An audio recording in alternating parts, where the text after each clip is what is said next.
The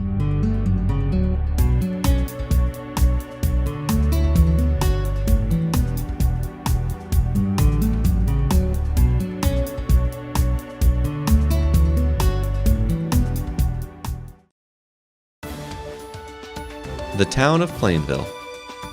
Established in 1721 at the geographical center of Connecticut.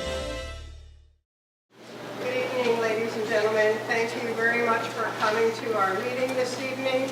We're going to begin with the Pledge of Allegiance, and I will have Councilman Cox lead us in that. I pledge allegiance to the flag of the United States of America and to the republic for which it stands, one nation, under God, indivisible, with liberty and justice for all. Thank you.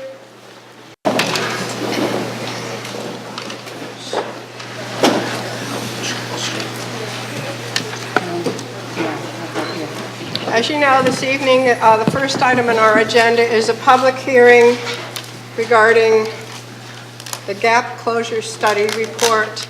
We're going to begin with a brief slide presentation so that those who are not particularly familiar with the report will be able to get an overview of it. After we finish that, I will introduce you to some of the folks that have been working on this project, and then I will open it up for comment from the public. So what we'll do at this point in time is begin with the presentation. Robert, who's going to lead his? Tim. Oh, I'd like to introduce Tim Malone from CROG, and he will be doing the presentation for us tonight. Thank you. Yes, okay. This is working. All right, excellent. So thank you all for coming tonight. This is a great turnout. Very glad to see this many people taking an interest in this trail study. So thank you very much. My name is Tim Malone. I'm with the Capital Region Council of Governments. We're a regional agency that serves Hartford and the 37 surrounding communities, mostly working on transportation issues, but also doing land use and shared services. So I'll just go right into it. So tonight we're just going to provide a brief overview of the draft reports. It's currently out for public comments, and that's available on our website at gapclosurestudy.com. There's handouts on the table by the door that has a map and also a link to the website. We're going to review the preferred alignment, highlight some themes we have heard from feedback we've received, and we'll try to keep it as brief as possible just so you can get your comments in. So this, most of you have probably seen this. It's our vision statement. I won't go over the whole thing, but I want to point out a couple of things that have been guiding the study. We wanted a world-class multi-use trail, and we really wanted to prioritize safety, comfort, and mobility for all users, regardless of age or ability.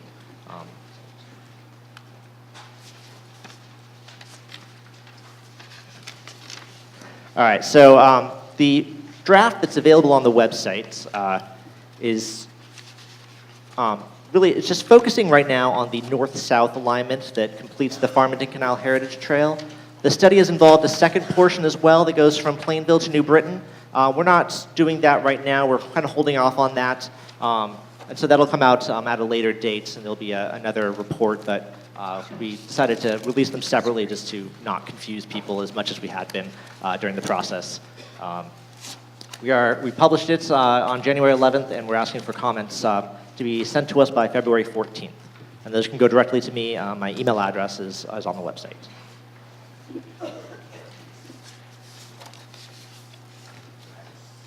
So the report, it provides an introduction to the study, goes over the process, goes over the alignments, and then it also has attachments that kind of gives an overview of our public outreach process. We did a lot of outreach events. Goes over existing conditions in Plainville, and also in New Britain. Talks about traffic patterns and land use. Goes over a more detailed version of the alternatives analysis, which talks about how we got to where we are today. Then provides a detailed map with very, very detailed sections of the alignment.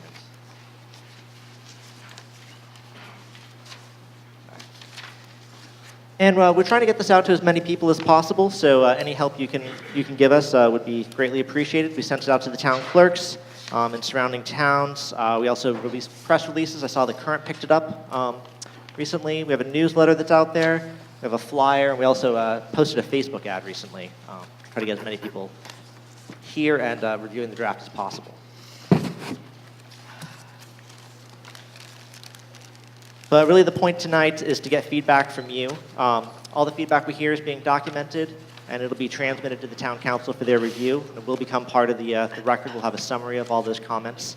And to the extent possible, we are going to try to address them and make any small changes that we can to try to make it a better plan. So we appreciate anything.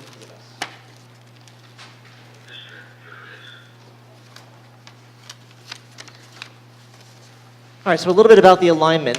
We used to call it alignment C, now it's just being called the preferred alignment. It's 5.3 miles in length. It's up to 98% off-road. It connects to the Farmington Canal Heritage Trail in Farmington, up here on Northwest Drive, just down the street. This is where the Farmington project is going to end. There'll be a little gazebo built here and a trailhead with some parking. And then also with Southington, which they're currently in design. They have a design that takes them up Redstone and comes up to Town Line Road. So that's where the alignment will connect. Provides connections to Norton Park, downtown Plainville, and other destinations. And made an attempt to minimize impacts to sensitive environmental features and to avoid any sort of safety issues and maximize the percent off-road to make it as enjoyable as possible. All right, so in the north section, up around here at Northwest Drive where we are, this is just a little overview for people who haven't seen this before. Sorry that the lines are a little hard to see with the lights. We're having them dimmed a little bit, but I'll go along with the laser pointer. And there are maps out there if you need them on the table. So it comes down Northwest Drive on the existing trail, sort of an overly big sidewalk. Could probably be expanded a little bit for the trail. Then comes down Perrin Road on a side path, then cuts up a little bit here to go to the Carling Technologies property. Then it would come down the side of their property to the south. Down here, would cross over towards the Masso Nature Park, but then skirt around the edge of it, not ever entering the park. Come around these wetlands to the soon-to-be old transfer facility that is, my understanding, is being capped and closed. Come around the side of it, just south of the Public Works facility, and come down towards the south behind these neighborhoods, overlooking this marsh complex, and then come down behind the cemetery, staying outside of cemetery land, come up this abandoned road. Oh, sorry, not the abandoned road. This isn't the cemetery. Come up 72 on some DOT land, mostly, and also town land. Right now, we're proposing what they call a box culvert under 72. That would take you under it to avoid any traffic impacts over here. Come around this neighborhood, again overlooking some marshland on town-owned and DOT land. Then it would come down behind the cemetery to an abandoned road that's currently just used for access to this pond back here, and it goes along the rail line, come out to 177. It would come down 177 on a side path, separated from the road, crossing over the railroad tracks, and then would come down towards the Pequabic River. There are two alternatives that we're showing. One up here at Northwest Drive would come down on the south side of Northwest Drive, cross over some town of Plainville land that's currently an option for some airport expansion, and then come onto the Carling Technologies property. This would avoid the Perrin Road section. There are some topography issues that would have to be looked at. And then another area where we have alternatives is by 72. There's an option to come out to 177 and then follow the 72 corridor to come down here to camp. And then cross back over to 177. Another option would just be to come straight down. You'd have to do a lot of work with the signals to cross the 72 off-ramp. Then in the downtown section, cross over the Pequabic, and then come along the south side on the south bank of the Pequabic through mostly what is known as floodway. This section differs a little bit from what was shown in October. We did go out with the representatives from Department of Energy and Environmental Protection and the Army Corps of Engineers to look at this area. There were some concerns expressed about flooding. They didn't have any major concerns, but they suggested pushing it south a little bit to stay away from any fast-moving floodwaters. So that's what we've done. Comes over here to behind the fire department property, comes down on what they call the White Oak property, and then comes out to West Main Street, where we then cross, using the existing crossing that might get relocated a little bit, come down Pierce Street, and then all the way down to Broad. The alignment on Pierce Streets, we have not determined what the sort of preferred treatment would be. There are two options that are currently being investigated. One would be an on-road sort of shared use facility, and then another would be to expand the sidewalk, but being careful to expand it towards the road to avoid any impacts to tree roots. On Broad Street, it would travel west on Broad, over to just adjacent to Hemingway. It would come down behind the houses on Hemingway. And then as soon as it enters town of Plainville land, that's part of Norton Park, it would go west and then south to avoid some wetlands here. This is a little bit different from what we showed in October as well. We had received a comment with a map from a gentleman who lived on Hemingway and had suggested this shift of the alignment. And when we looked at it, we also realized that it'd be nice because we can also use this existing bridge that goes into the park without having to construct a new bridge. So it would use the Norton Trail Bridge to get into the park. And after talking to some other folks, we also realized that current bridge it's got a very small culvert that the canal flows through. It's very restricted. And so if there's an opportunity to expand that and to make it a nicer, more historically appropriate bridge, that would be a nice feature as well. That's something that would be investigated during design. And then once in the park, just goes south, and then leaves the park to follow the towpath of the canal, the former canal. And then we basically just follow the canal down south to Town Line Road, where it meets up with the Southington project. There are alternatives that come on Pearl and Willis, and then another one that would take it just down Hemingway Street if for some reason the primary didn't work out in the design phase. And then one other alternative cuts across the back of the industrial park and goes on the back side of the industrial properties to get down to Town Line Road. Those are, we don't anticipate needing to pursue those, but we keep them in the plan just in case they are needed down the road.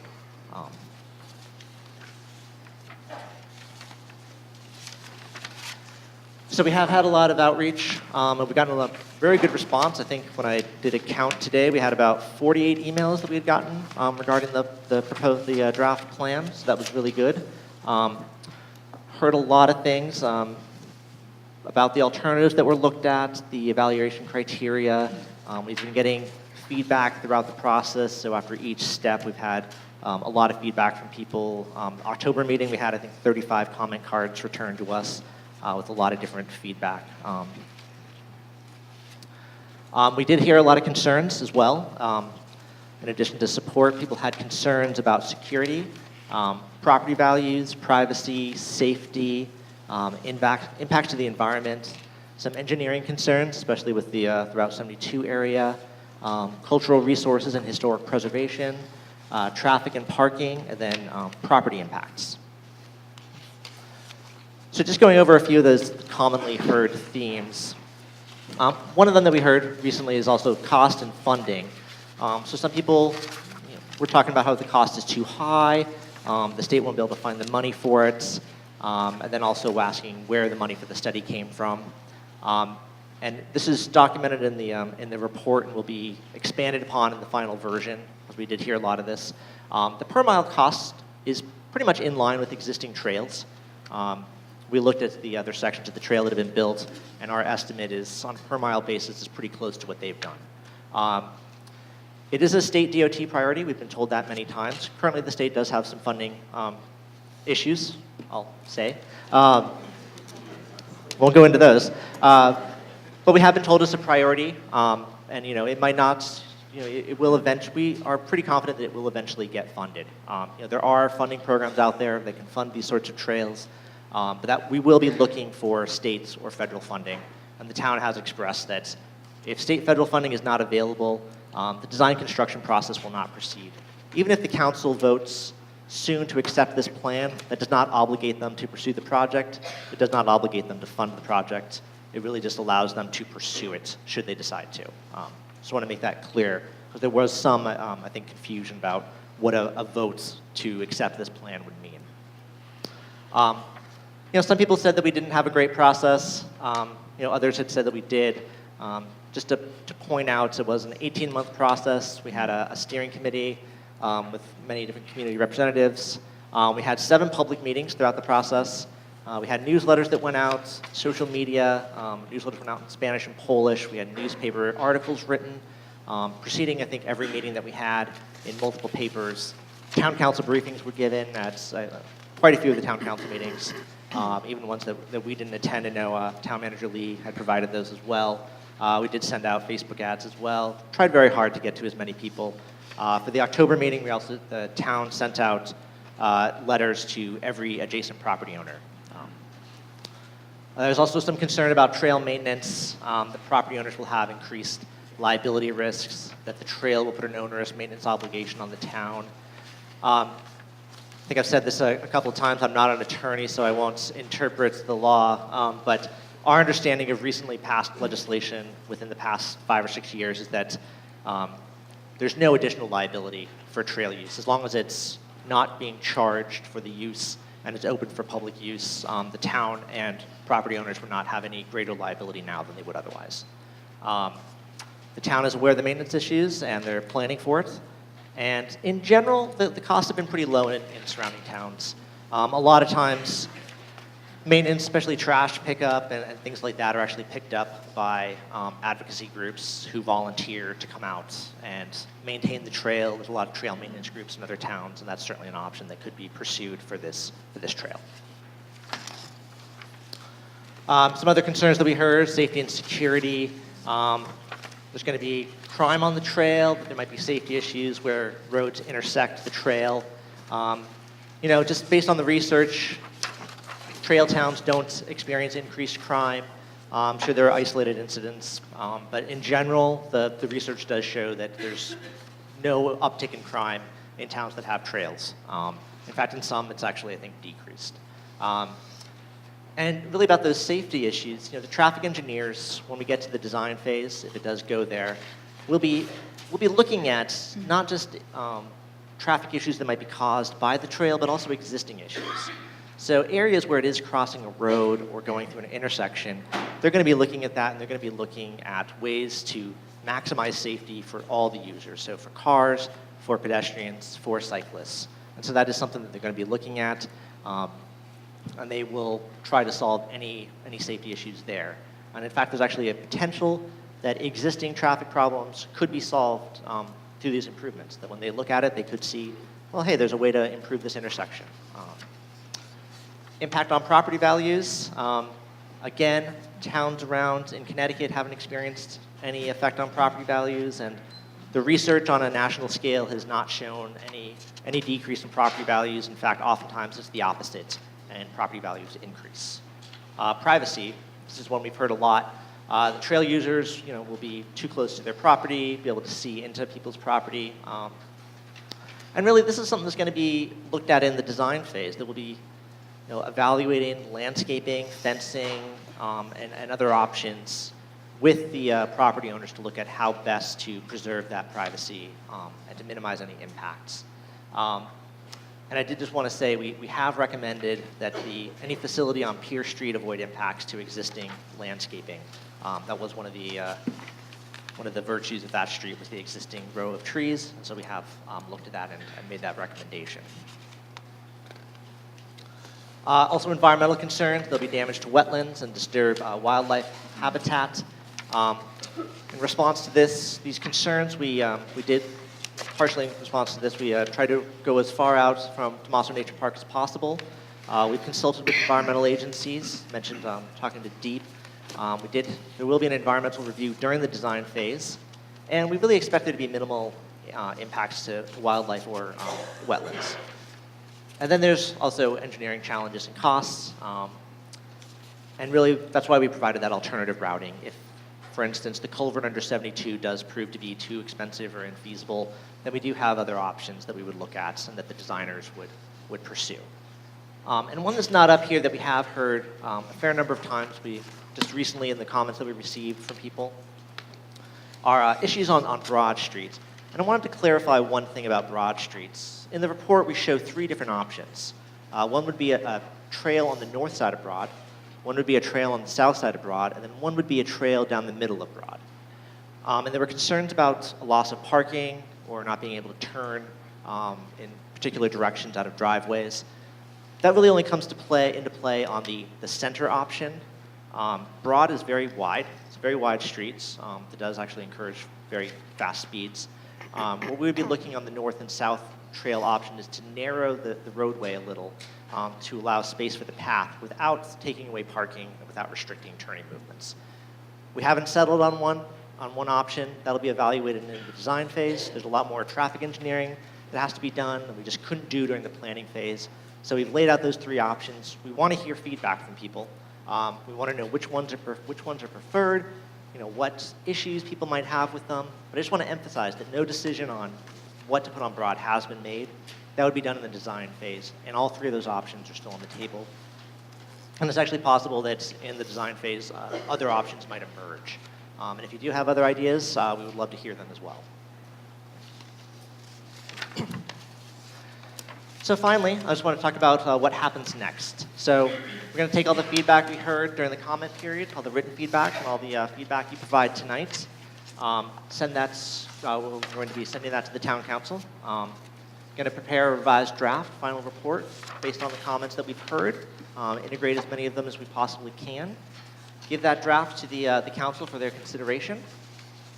Then the town council would consider. Really, the decision is up to them. So they would be forwarded the report for adoption, and then should they decide to adopt it and move forward with it, the town, my agency CROG, and the DOT would meet to consider initiating a design project.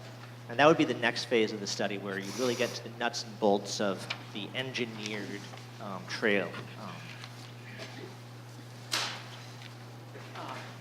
So this is our work plan. So we, initially we went through phase 1 to identify the alternatives, then we refined the alternatives. Now we're really here in the concept plan. This is really sort of the end of the planning phase. But as you see in this project, there's multiple phases to it. So we're in planning towards the end of that. After planning, it would go into design, both conceptual and final.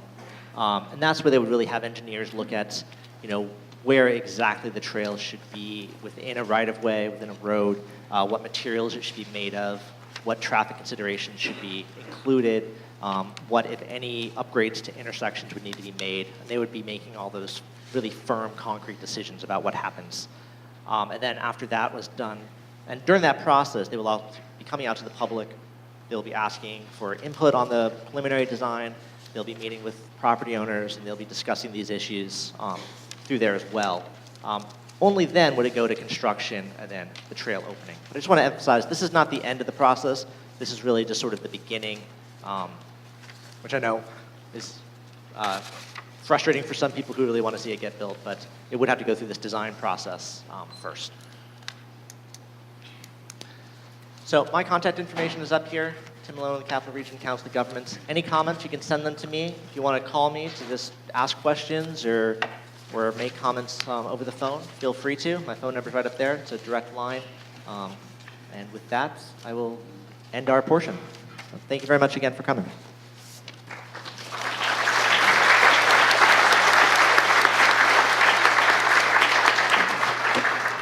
Tim. Before we continue on with our public hearing, there's a few people here tonight that I would like you to be introduced to. They've been part of the planning team. Some of them are staff members at the town level, and there's our state representative and state senator here tonight. So with that, to my extreme left, I would like to introduce Robert Lee, our town manager, and Scott Colby. Scott Colby is the assistant to the town manager. Down on the floor to my right, I would like to introduce Mark DeVoe. And to his right, Garrett Bagel. We've already met Tim Malone. We have a few other folks here that have been instrumental in this process, and it has been a very long process since its inception. From VHB, Mark Jewell. There's Mark. Also from VHB is Theresa Carr. And I also would like to mention, Theresa has some forms. If at the end of the evening you have some questions or a comment, there's a form available that you can fill out, and Theresa will be able to direct you to where those are at the end of the evening. So other opportunities to communicate with us if you are not going to be a speaker tonight. A couple more people I'd like to recognize from the DOT is Patrick Zapatka. Patrick, thank you. Grayson Wright is here also. Grayson, thank you. And of course, State Senator Henry Martin. Henry.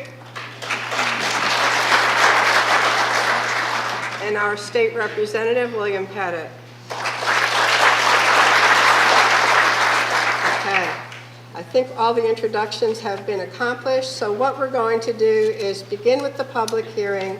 Just a few reminders as to how this is going to proceed. We are going to have microphones, not microphones walking by themselves, but Garrett and Mark are going to be in the audience with wireless microphones. They're going to be available when if you wish to speak to the council, raise your hand and they will make sure the microphone gets to you. We're going to give each person one opportunity to speak to the council. There will be a 3-minute timer.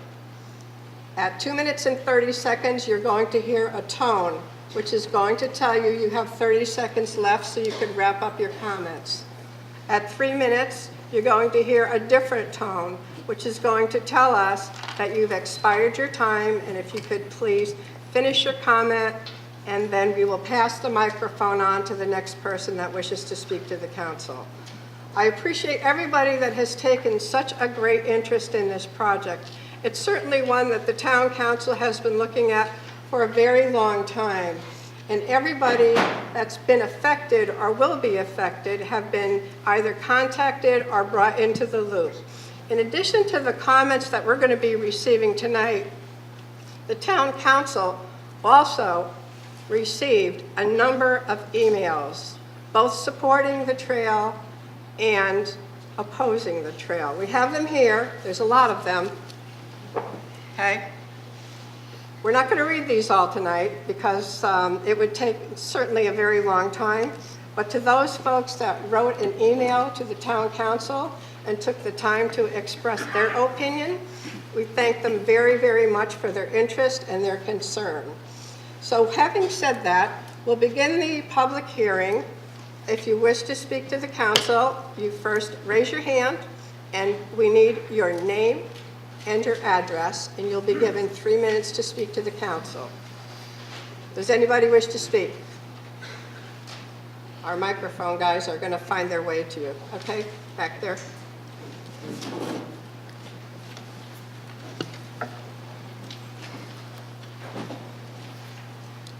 My name is Gerald Leger. I live in Granby, Connecticut. One of the things I do for the Farmington Valley Trail Council is I lead a team of Adopt a Trail volunteers, and I guarantee the Board of Selectmen, for the council, and everybody in this town that's worried about maintenance on the trail, we have an Adopt a Trail program. It'll extend immediately to this town as soon as even one more foot of trail is paved here. And so you won't have the maintenance other than what our volunteers can't handle on their own. They're directed to communicate with whoever the town council tells us to communicate with in major maintenance issues or safety issues. So you not only have a maintainer out there, but you have a safety set of eyes for the community so that the trail is safe at all times. And now that I'm on the board of directors, I'll personally guarantee that those Adopt a Trail volunteers will be available to you at all times.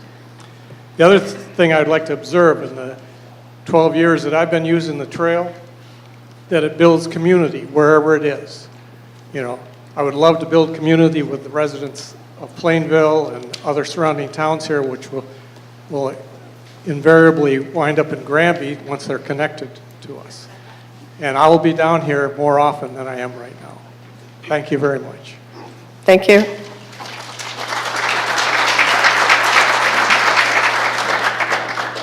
Hi, I'm Barbara Davison of 28 Northampton Lane, Plainville, Connecticut, and I'm here to support the bike trail. Plainville is an exceptional town. It is where you know your neighbors, the schools are excellent, and the services are great. The only thing we're lacking is a bike trail. In fact, ours is the only town along the route that does not have a bike trail, and that's a shame.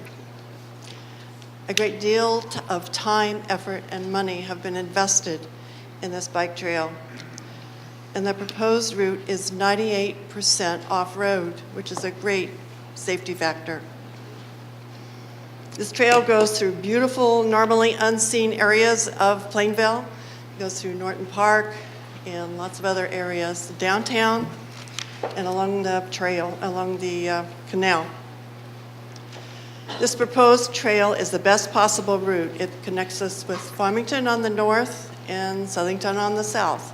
And both of these towns have invested in their beautiful trails, and they have seen the benefits of such trails. Now, bike trails are synonymous with a good quality of life. Biking is also a healthy activity which increases and improves cardiovascular health. It increases strength and endurance and mental acuity. It's also a great way to lose weight. And some people even save gas and stay healthy by biking to work. And such towns as Collinsville have had wonderful bike trails, and people go there, bike through there, and they stop sometimes for a cup of coffee or for lunch, and they do some sightseeing. Bike trails are a safe, comfortable place to walk, ride your bike, or run or walk your dog, or even push a baby carriage. It's a great family activity. Now, my husband and I have biked trails in Connecticut, Florida, South Carolina, Delaware, and other states. And all of these, and the bikers that we have encountered have been courteous and health-minded and law-abiding. So I strongly support building the proposed bike trail through Plainville. To do so would be one of the best things we could do for our little town and for our neighbors. And the time is now to do that. Thank you.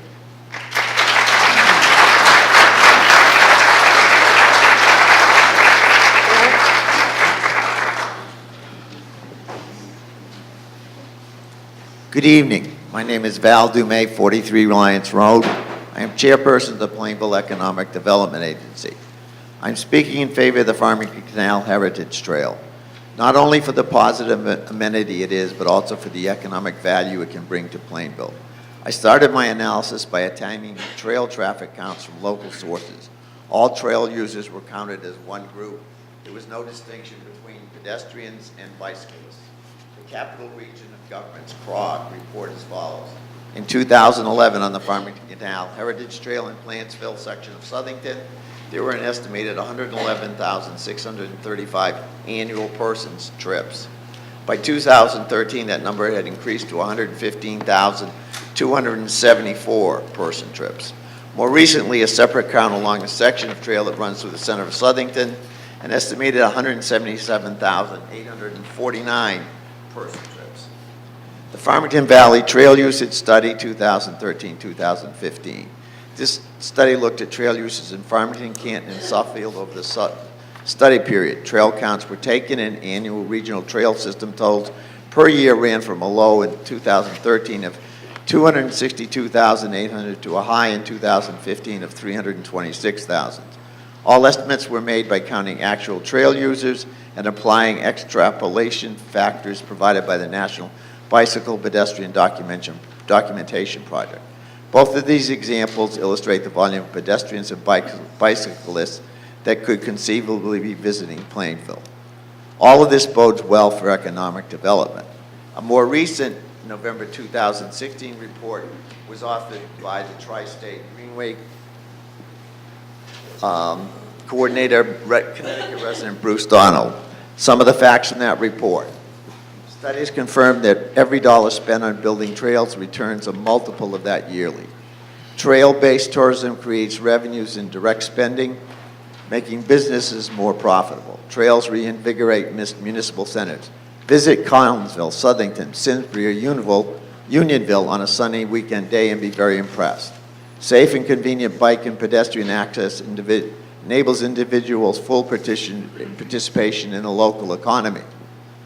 A real important fact, real estate prices are higher in walkable, bikeable communities. Homes near trails sell faster and for more money.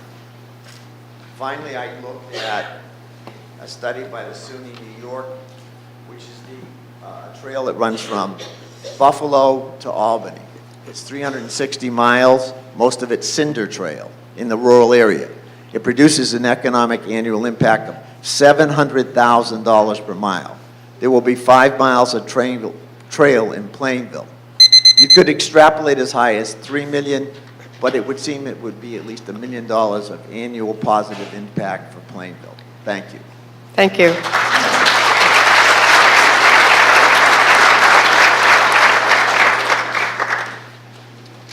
Good evening. My name is Dave Buscarello, and I'm representing a group of cyclists here today. And if you're with me, my group, why don't you just raise your hand? 67 Shuttle Meadow Road, Plainville. Thank you. Thank you. And I'd just like to let you know that we ride the trails, weather permitting, several times a week, anywhere from New Haven all the way up to Westfield, Massachusetts, and totally love the experience. We respect the trail, the people using it, and the environment surrounding the trail. And we find it to be one of Connecticut's greatest resources. The trail provides cyclists, runners, skaters, walkers, strollers, and dogs a safe, car-free location to exercise, enjoy nature, and be outdoors. We also support the businesses along the trail for our snacks, after-ride meals, and the occasional flat tire. We travel to trails in nearby states, and we feel that Connecticut can and will be a destination for other people. So not only will it draw locals, but I think it'll bring people in from out of state, because we go out of state to ride, and everyone's looking for a nice long trail to enjoy, especially since it's so beautiful. And I just want to mention that we do respect the concerns of anybody that is opposed to the trail, but I trust that the closure committee will do their best to try to alleviate those concerns. And I only ask you one thing. If you've never been out on the trail, go to Southington, go up to Farmington, and take a walk or take a ride. Perhaps over the new bridge. I was out there last weekend. It was 30 degrees. There was a lot of people checking it out. So just try it. You might like it. Thank you.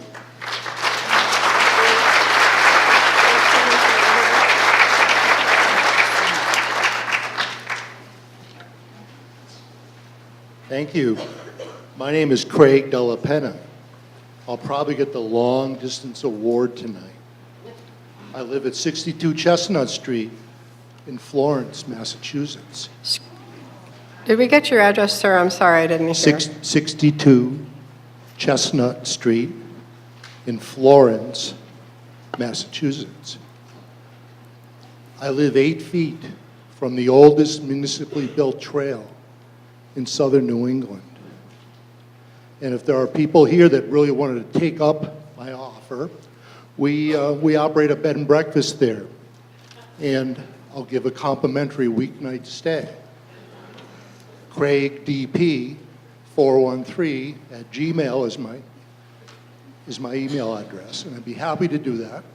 I've been involved in most of the rail trail development in the Northeast United States over the last 20 years. And some of the quotes here tonight I'm familiar with. But I'll say that our trail has been in the ground since the early 1980s. and we bought our house and restored it. It's an old 1865 house. The railroad was built next to it in 1868, and it actually is on the trail that will connect here. This trail will be open, hopefully, in a few years, and it will be open from New Haven to Northampton or beyond to Williamsburg, Massachusetts. And in fact, I'm reassembling a corridor from Northampton to Boston that is 100 miles long. In fact, if you go to this website, GS 2018 stands for Golden Spike 2018, gs2018.org. You will see a Twin State Conference. We intend to, at Union Station in downtown Northampton, which is 0.0 miles of this trail, and the east-west trail across Massachusetts, they both meet at Union Station in downtown Northampton. We will have a beautiful conference there. We'll have lots of people. I've been doing this for many years. Some places were opposed to the trail, but places that even voted it down in Massachusetts in the 1990s, and there were about 7 such places. All those places have been resurrected, or the trail projects have been resurrected. In fact, the governor in Massachusetts he intends to be the rail trail governor in Massachusetts. Within a 100-mile radius of my house, taking in all of Connecticut and eastern Mass and eastern New York, it is the densest area for trail development in North America. There's well over 200 projects underway.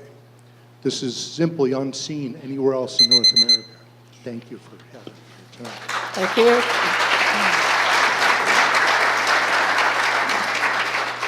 Way in the back, we have someone. Theresa Harper, 245 Farmington Avenue. I took a look back to see when the first time was that I ever even heard about the East Coast Greenway. I believe it was in 2008 at a meeting in the Plainville Library. That was 10 years ago. I remember being so excited about the possibility of not only being able to ride my bike from Maine to Florida, but the best part was that this bike trail was going to go right through my town. How awesome would that be? Anyway, here we are 10 years later, and not only is the bike path not constructed, we don't even have a finalized plan. To me, that's pretty sad. Makes you wonder why we are the last town in Connecticut to get this done. Why are we still in the same place we were 10 years ago?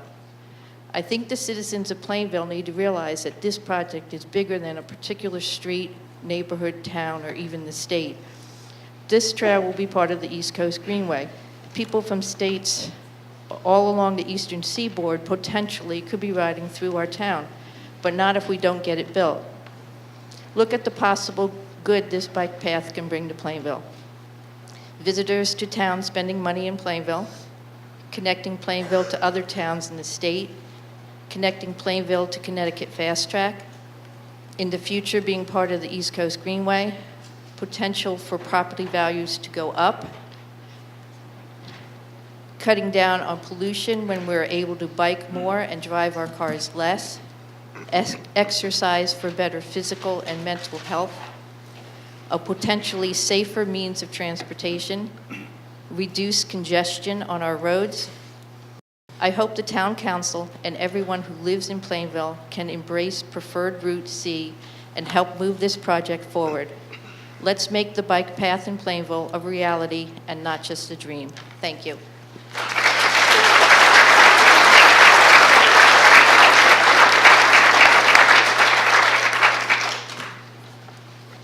Hi, I'm Seth Winkelman, 37 Teller Farms Road.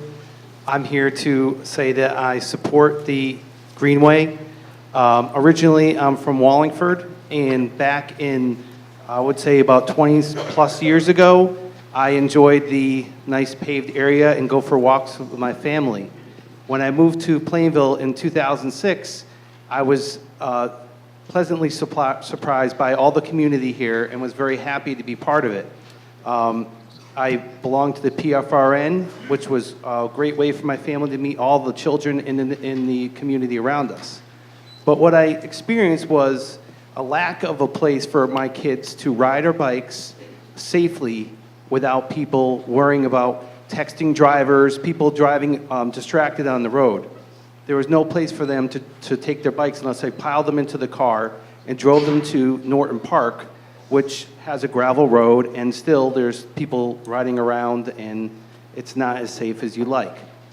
But if you go north, you can head up to Farmington, and myself, I would ride my bike up there down the East Coast Grindway. You have to drive on the road to get there at that time, and I'd head up to, let's say, Lena's Pizza and have a slice of pizza.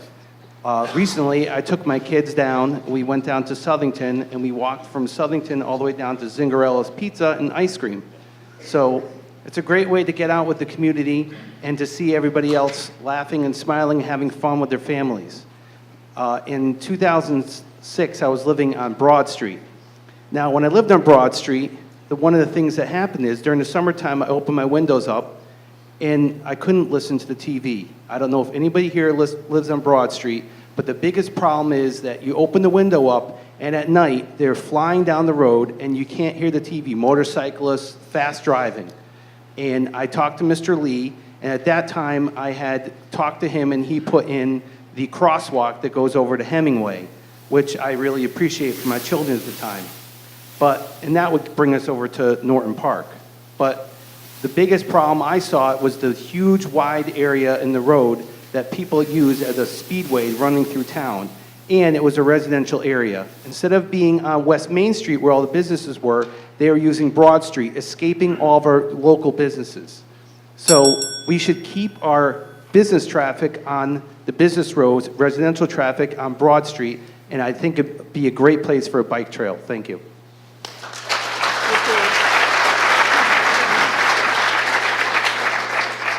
Catherine LaBella, 50 Pierce Street, Plainville. I oppose this phase and future phases of Alignment C. The governor and the Department of Transportation announced that $4.3 billion worth of transportation projects across the state are postponed because of a fiscal crisis faced by Connecticut's Special Transportation Fund. Close to $44 million for the expanded trail alternative mobility program are included in this postponement. The governor has presented solutions to stabilize the fund, including electronic tolls, increased gasoline tax, and a tax on tire purchases, all of which put a burden on Connecticut taxpayers. My contact with the DOT confirms that there are no monies currently set aside in the funding options referred in the draft gap closure study for the next phases of the trail through Plainville. Monies from the Transportation Alternatives Program, containing the 80% federal, 20% state mix, are awarded by the DOT through the regions every 5 years using a competitive bidding process. The last bidding process was 1 year ago, and no funds were given to Plainville. Additionally, in order to be competitive for this program, the towns and localities applying for the funds often provide the 20% match, not the state. The Let's Go Connecticut program has been reduced from $100 billion to $3.9 billion in bond funds over the next 5 years.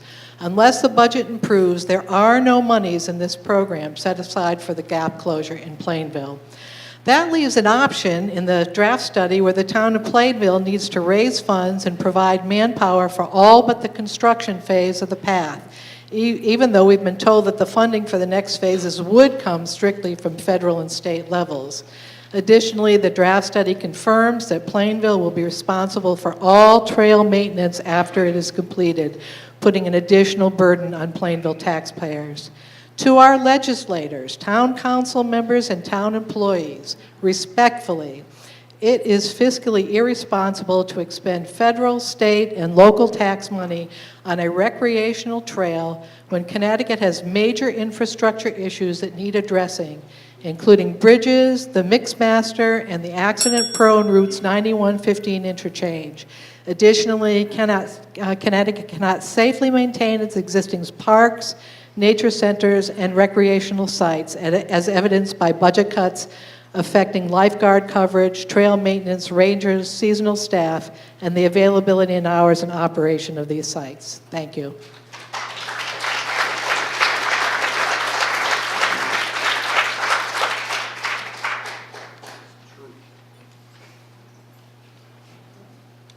My name is Pamela Jade. I live at 54 Dillahunty Drive in Southington. I'm president of DePaulo Furniture in Southington also, and I hear a lot of very positive feedback about this trail, and I want to give credit, first of all, to all the people who've put in so much time and effort into planning it, and certainly it has provided many benefits for many, many people. However, for every upside and every pro, as we all know, there are cons involved, and I'm probably the first person to bring this up, but I have to bring it up because in Southington I have firsthand experience with the graffiti and the vandalism and the theft that has occurred in Southington.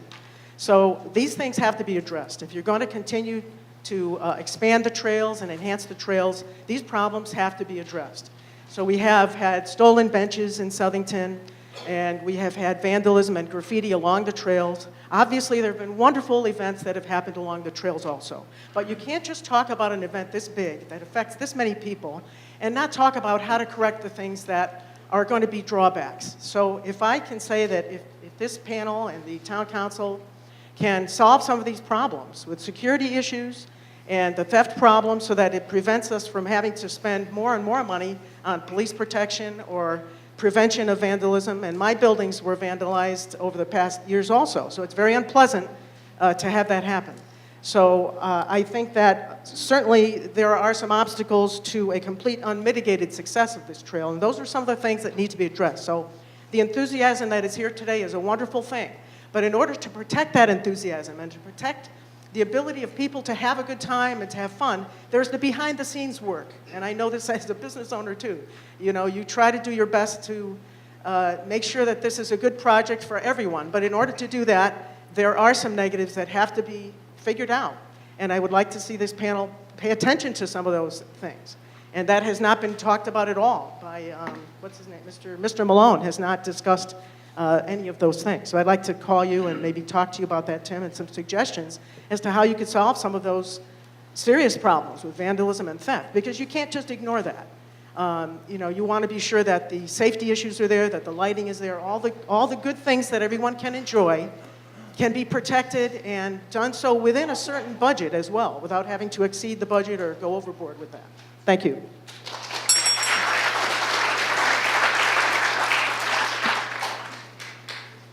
Bill Davison. I'm from 28 Northampton Lane here in Plainville, and we've been on bicycle trails all over the United States, and very seldom do you ever run into graffiti or vandalism on them. I don't know what's happening in Southington, but we haven't seen that in reality. But I wanted to state that this is really not a new concept. The town of Plainville's plan of conservation and development, which is developed every 10 years, has had more than 15 recommendations that are very positive toward multi-use trail development. This has always been in the picture. Sometimes we haven't had a chance to get at it. I feel very impressed with the work that has transpired in bringing this preliminary preferred alternative to fruition. It's a good way to get things rolling. The adoption of this proposal has the potential to ensure economic and quality of life benefits to Plainville and for all its citizens. I would vote positive for the extension of the Farmington Canal Heritage Trail. I think it's a good deal. We don't need to lay down on it and run in the woods. I'd like to walk in the woods and run in the trails in the woods, but not go hide, all right? Thank you.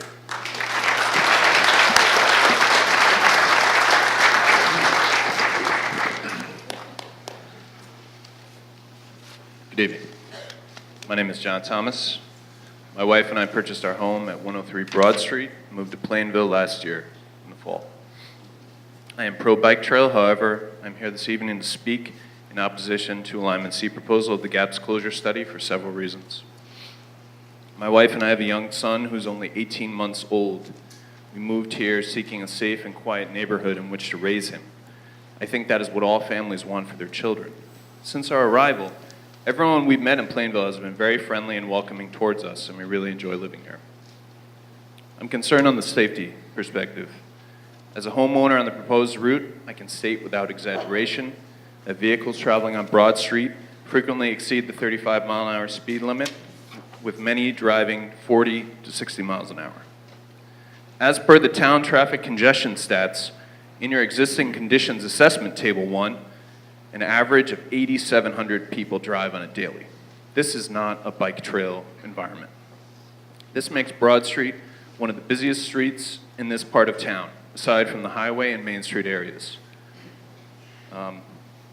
There are probably a lot of less busy streets in Plainville if we were to look at it further.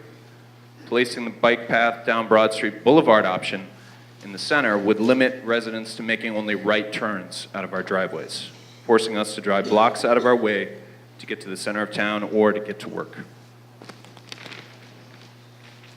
I would also like to point out that in my neighborhood alone, there's 2 churches across the street from me with food pantries and active membership that rely on street parking to go to their services and events. There's also a funeral home being built on Broad Street that many of you might be aware of. So with all due respect, while I do appreciate the committee's efforts to bring the bike path to completion, the Alignment C proposal will cause considerable disturbance to those living, working, and worshiping along the proposed Broad Street portion of the pathway. Accordingly, on behalf of my family and my neighbors, I respectfully request that you reconsider other routes that will meet your stated goals, but be a safer and better fit for all the parties involved. Thank you.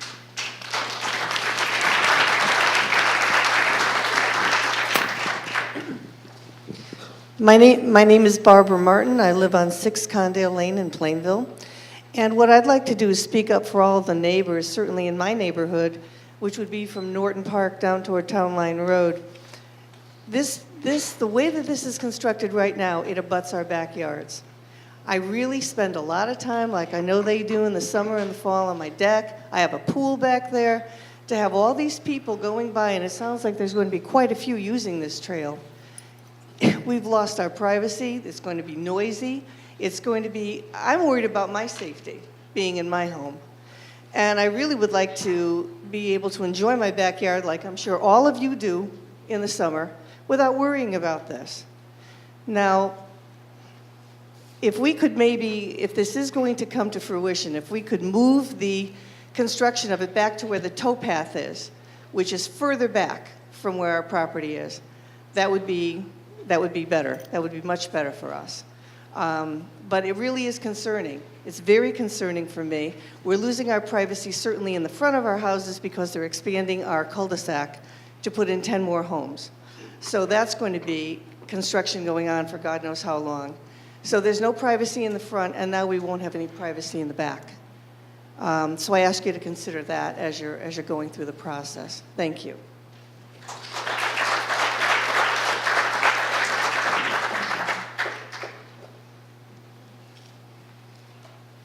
Good evening. My name is Jeff DeCosmo. I am owner of Premier Portrait Studio located on 260 East Street here in Plainville. I am also first chairperson of the Plainville Chamber of Commerce, and I'm here tonight to let you know that the Chamber of Commerce is in complete compliance. We definitely want to support this program and complete the trail.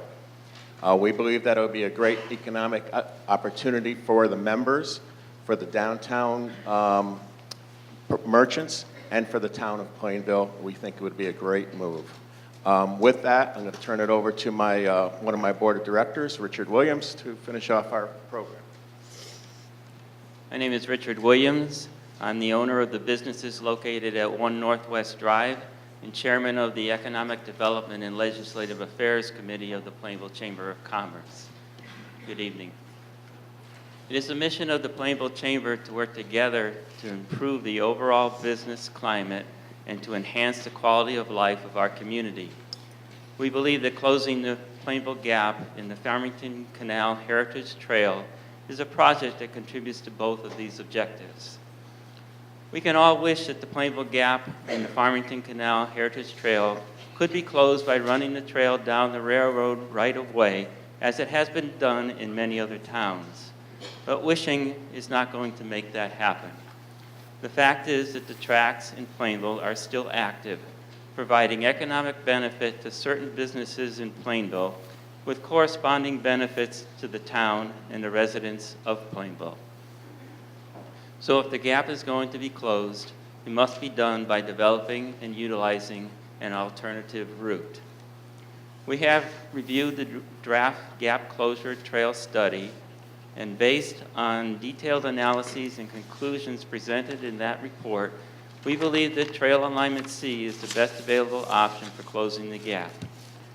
We believe that by virtue of the increased bicycle and pedestrian traffic, the closure of the gap will bring increased opportunities to the retail and food service businesses in the vicinity of the trail, especially to those in the downtown area.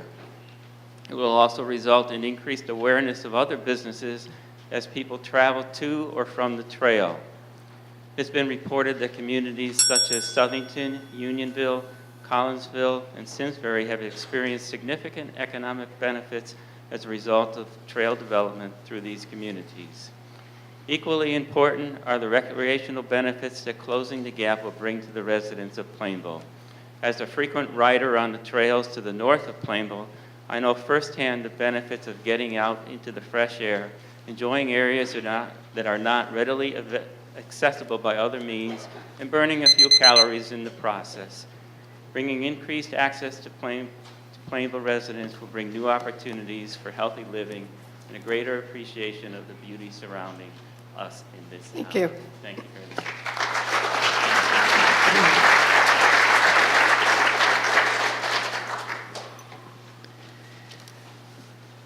Linda Ferguson, 8 Perrin Road.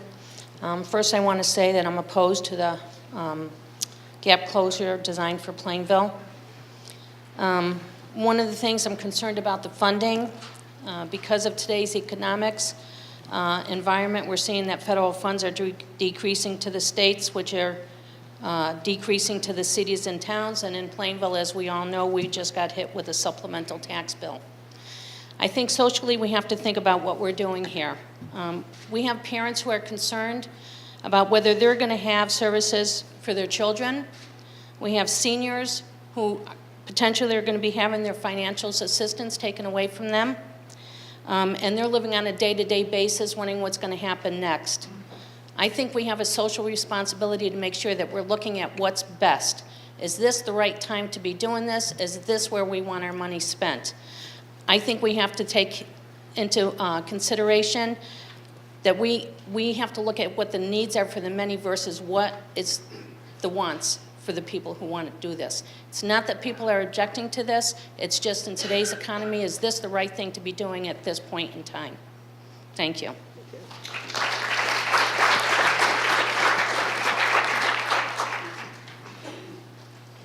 Larry and Carrie Pelletier from 160 Broad Street. I came here tonight not because I'm for or against the trail, but more for getting better understanding of what's going to be happening on Broad Street. And the very nice presentation that we got said there was a list of concerns, and all of those concerns were what I came here prepared for, were those same concerns, which I wanted to know how they're going to be addressed. The proposal for Broad Street is still unclear as to how it's going to be done. Again, my concerns are property loss, how things are going to happen. Carrie? For years, my bike and my feet were my transportation. I did not own a car, so I am not opposed to bike trails. What I am opposed to is a bike trail going down a very major thoroughfare of our town. I'm very concerned with the safety of my neighbors and the surrounding neighborhoods around us. I think that if you block Broad Street, you're going to force traffic instead of going to Broad Street. For example, if you go down the middle of Broad Street and I can't turn into my driveway, I'm going to be forced to go through the neighbors, the less traveled roads. Those people who are here with their small children that bought their homes on nice, quiet streets are going to have their quiet streets turned into major thoroughfares, because that's going to be our option to get to our homes. That is a huge concern. The other concern is Department of Transportation is apparently going to fund this.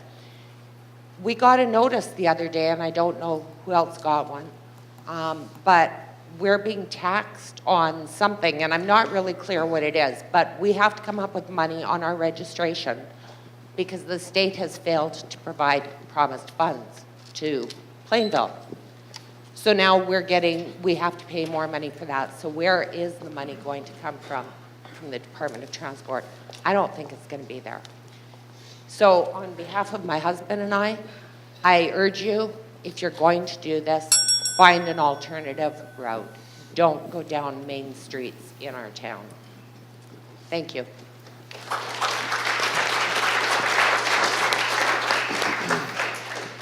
Good evening, everyone. Thank you for coming out here tonight. My name is Doug Noble. I'm from Cheshire. I have 2 children, very young. One's just turned 1 and turned 5.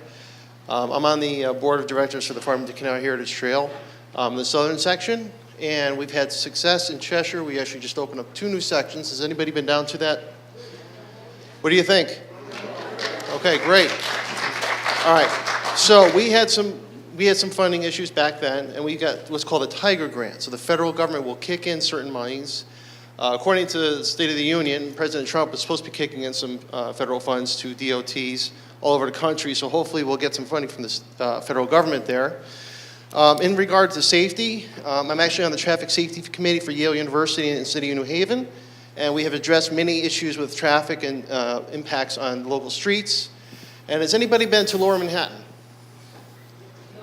Lower Manhattan. Okay, where did you notice a bike trail in Lower Manhattan? Okay, you have a curb, okay? Then you actually, where the cars used to park is where they actually put the bike trail and they push the parking further out into the street. So it actually creates what's called traffic calming. There are different ways of doing things. We actually just installed the Hawk system in Cheshire on West Main Street. My concern before they even designed this, I had it up, I had a meeting similar to this with the state. I said, my concern is people coming down West Main Street, down that hill, and you have this island of refuge, if anyone's familiar with West Main Street in Cheshire. I said, how is this Hawk system going to work? Well, I had my hesitations, and I'm like, we'll give it a shot. And you know what? No one's gotten killed. There hasn't even been an accident there. And West Main is a very busy street. In regards to commerce, we actually just have, I don't know if anyone's familiar with Ball and Socket, an old factory building there. So we actually are having a group of people that can create like an arts center there. We actually just had Brian's Guitars move up from Hamden into West Main section of Cheshire. So you're going to create a large commerce as well. And in regards to crime, New Haven has had a few issues, I'm not going to lie. But Hamden, Cheshire, we're not having benches stolen. I haven't seen any graffiti. The town of Cheshire does a nice job with managing it. We've actually had some cleanup crews come in, volunteers, and actually at this point I tried to get something done in September, and there was nothing to do because the town did such a nice job. So it's a matter of perspective. It's a matter of looking at where we're going, where we're getting funding. We're looking at safety. We're looking at design. There's a whole mess of pieces of the puzzle that have to come together. So I appreciate everyone's support here tonight, and look forward to hearing some more presentations. Thank you.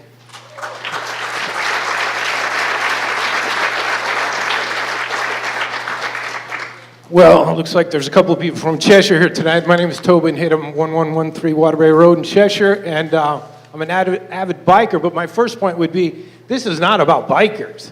This is about everybody in town. I see more pedestrians than bikers on the trails. Large percentage more people are walking, and it's not just for, young people or middle people or older people, it's for everybody. So when we hear, us bikers are sensitive to everybody. We want it to work for everybody. All right, the other point Mr. Noble ably made was, we thought West Main Street wasn't going to work. It works fine. It calms traffic. I live right off of Waterbury Road. I go down that hill every day. And how is this going to work? That's why we have engineers. It can work. Things can be better in town. It was amazing that worked on West Main Street. You're going to meet people from all over Connecticut, all over the Northeast, and that's a great joy to be out there, sense of community. The police in Cheshire, I think they want to be on the bikes on the trail. I think you're going to have fitness buffs in the police department wanting to be on the bikes. And I start to recognize faces on the trail, and people, yes, you can see sometimes into people's backyards. Not that you're looking, but everybody understands that this is used by the whole community. You recognize people. These people use the trail at this time. They're your neighbors. And as soon as something's out of the ordinary, everyone's going to pick up on it. And we all have resources to address concerns. So I would encourage you, what we've seen in Cheshire is something, a great blessing for the town. And we haven't, Cheshire's not a fiscally unconservative town. I don't think anyone would ever say that. So I think this is whatever resources that the town spends would be well spent and to the glory of the town, to the real benefit of the town. Thank you.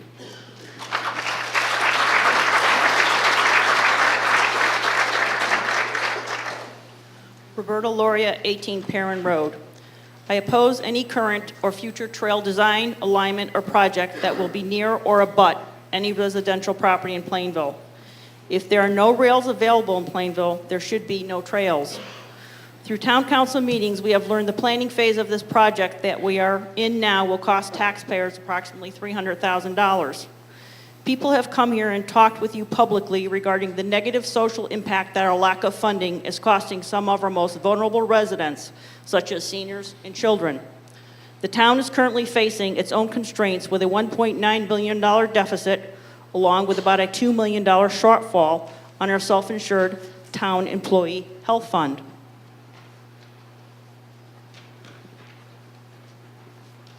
The additional 0.75 mill rate increase that resulted in many residents receiving supplemental tax bills last week will not be enough to cover these and additional issues we may face. If you allow any phase of this trail to continue in Plainville, and there is currently not any money now, you are essentially tying the hands of future town council members, and most of all, town taxpayers. If you make the sad mistake of allowing this project to proceed without public awareness or knowledge in the future. They say that sometimes you are most remembered in history by the negative things that you have done, rather than the positive. We have seen this with presidents and governors. My question is, do you really want to be known in history for the town council for negative things that you have allowed? Vote no on this project if it is not a true rails to trails as it should be. And I'd also like to say something. This is my second presentation I've heard in the last 3 months. One was in October, and one is this evening. And not either time, not 10 seconds, was given to the impact it's going to have on the people that it's going to abut, the properties that it's going to abut. It's all about the users. And that's wrong and unfair. Thank you.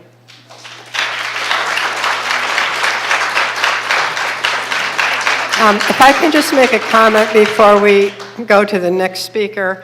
The town council has repeatedly made note that if the funding does not come through for this trail, we will not be doing it. I know that there's concerns, and rightly so, about the condition of the state of Connecticut, about the condition of Plainville in terms of the monies that we receive from the state of Connecticut, some of which have not come through this year. And yes, we did have to, sadly, implement a 0.75 mil increase so that we can manage to balance our budget to the end of this fiscal year.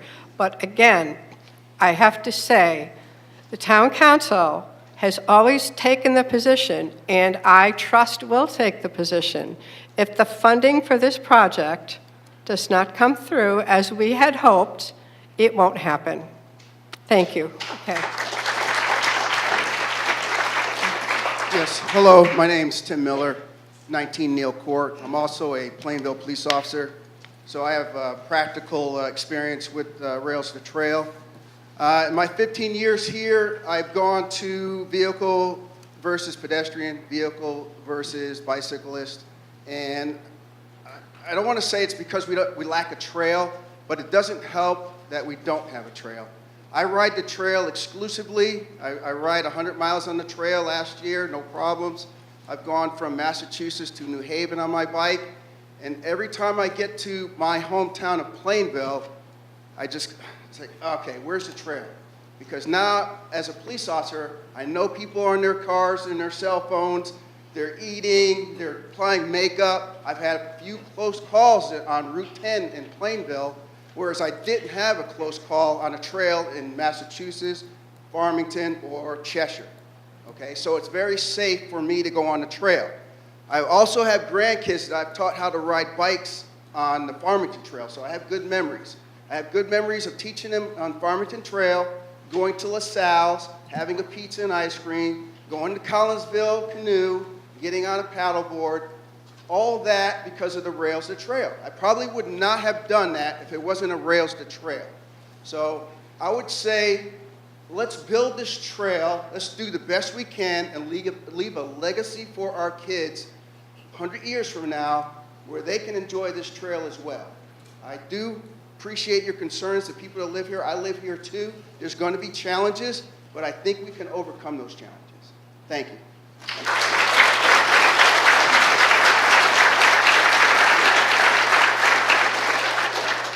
Good evening. My name's Ethan Frankel. I don't live in Plainville. I live in West Hartford, Connecticut. I live at 28 Farmstead Lane in West Hartford, Connecticut.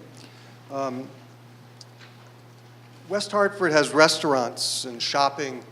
People come from all over the place. They love to come to West Hartford for the restaurants and shopping. But what we don't have in West Hartford is a rail trail. And we would love to have a rail trail in West Hartford, and that we don't have, it's not going to happen in West Hartford. We'd like to ride through Plainville. We'd like to stop and buy food in Plainville like we do in other towns on the trail.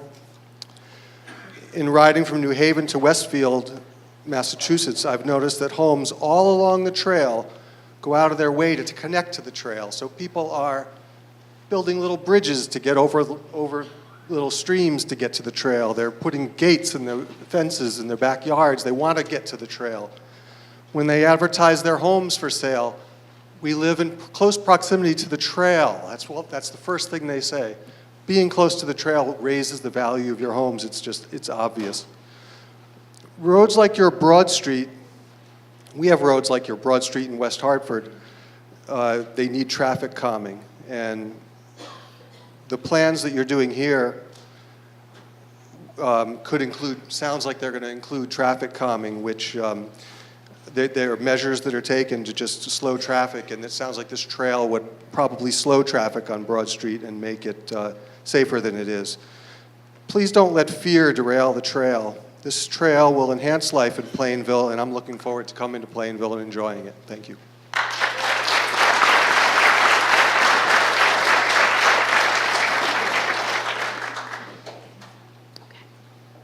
Can you hear me? Hi. Gail Dennehy, 28 Perrin Road. Just thinking about everybody and what they've said so far. I am not opposed to the trail. I've had several conversations with the town persons, people that are running this study, very encouraging. My concern is on another level. This is going to directly impact my family. I bought my home with my husband, Regine. We bought it for quiet enjoyment. And what that means is that we bought it for having that privacy factor and having some quiet time in order to enjoy life when we're not working, which we work a lot. So in looking at the study, it does impact us directly on Perrin Road.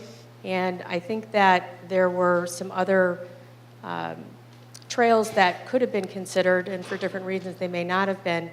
And what I would ask is that maybe that be addressed again.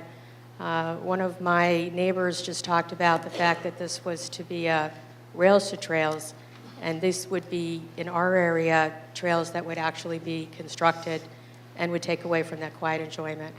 So thank you very much for your time.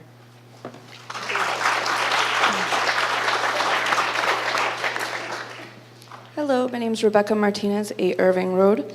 I'm in favor of the trail. Financially, I've looked into the last study that was conducted, along with what other towns have reported, and home values are reported to have increased. Also, if you're selling your home, it's stated that homes with Homes in towns that have trails are selling faster. The closer you are to the trail, the faster your home is selling. It has been reported by multiple towns as well in the last study. As far as businesses in town, it would be nice to see people come in and give our businesses some more business by using the trail. Environmentally, residents, anybody would be able to go to different parts of Plainville without using a car and just being able to use the trail and get there without using their vehicle. As far as family and community, it would give us more of a community feel that which Plainville has really known for, and it's one of the best things about our town. It encourages that sense of community, and it gives family a great recreational activity that promotes a healthy lifestyle. Thanks.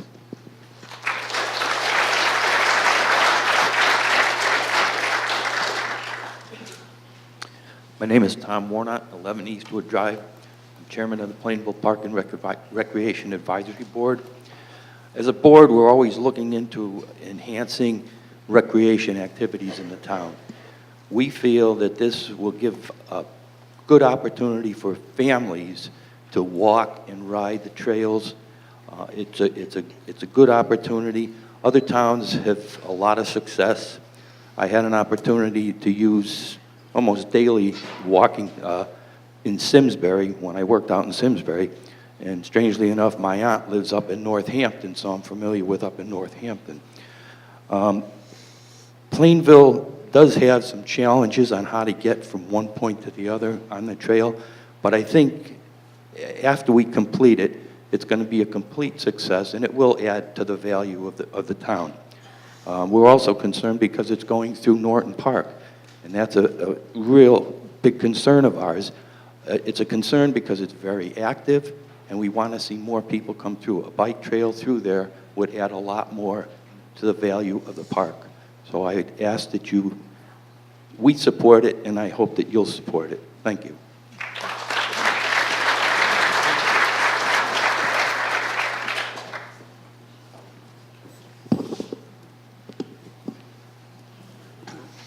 Joel Edmond, 63 Hollyberry Lane, Plainville. I've got a question, a couple suggestions, and also some comments. The question is it true that this Rails to Trails project could cost as much as $40 million or more, and that Plainville, meaning the taxpayers, will be responsible for the cost of maintenance, repair, leaf removal, snow removal, and replacement? Policing during and after construction, lighting, liability insurance, maybe even hazardous waste abatement. And does that cost of $40 million include the trail phase that will run east to the New Britain city line? The Plainville historic towpath alongside the original natural and non-tampered with historical trail should not be compensated or messed with by bulldozing it level or covering it up with a 1,500-foot boardwalk, asphalt, or screens, meaning stone sand. Neither should Norton Park be used to show the alignment C, especially alongside our $1 million park swimming pool and directly behind Hollyberry Lane residences. By some unimaginable possibility that it proceeds with the questionable research and design work that has been done, and it is approved by some uncaring powers, I suggest that the proposed trail be moved over approximately 200 feet to the east on the other side of the stream, thereby alleviating building, renovating, or expanding 2, possibly 3 more bridges, while also avoiding the wetlands and floodplain. This would also alleviate the prospect of swimmers and bathers feeling like they are being gawked at because it's right alongside the pool where they want to put it, and also would be more considerate to the Hollyberry Lane residents that would be negatively impacted and affected were it not to be practically in their backyards. Better yet, no rail, no trail.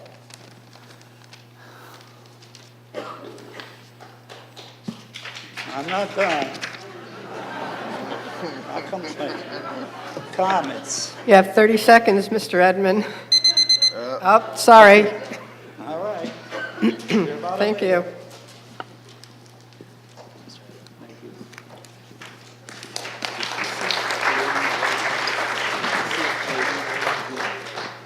Pete Salamone, 176 Redstone Hill.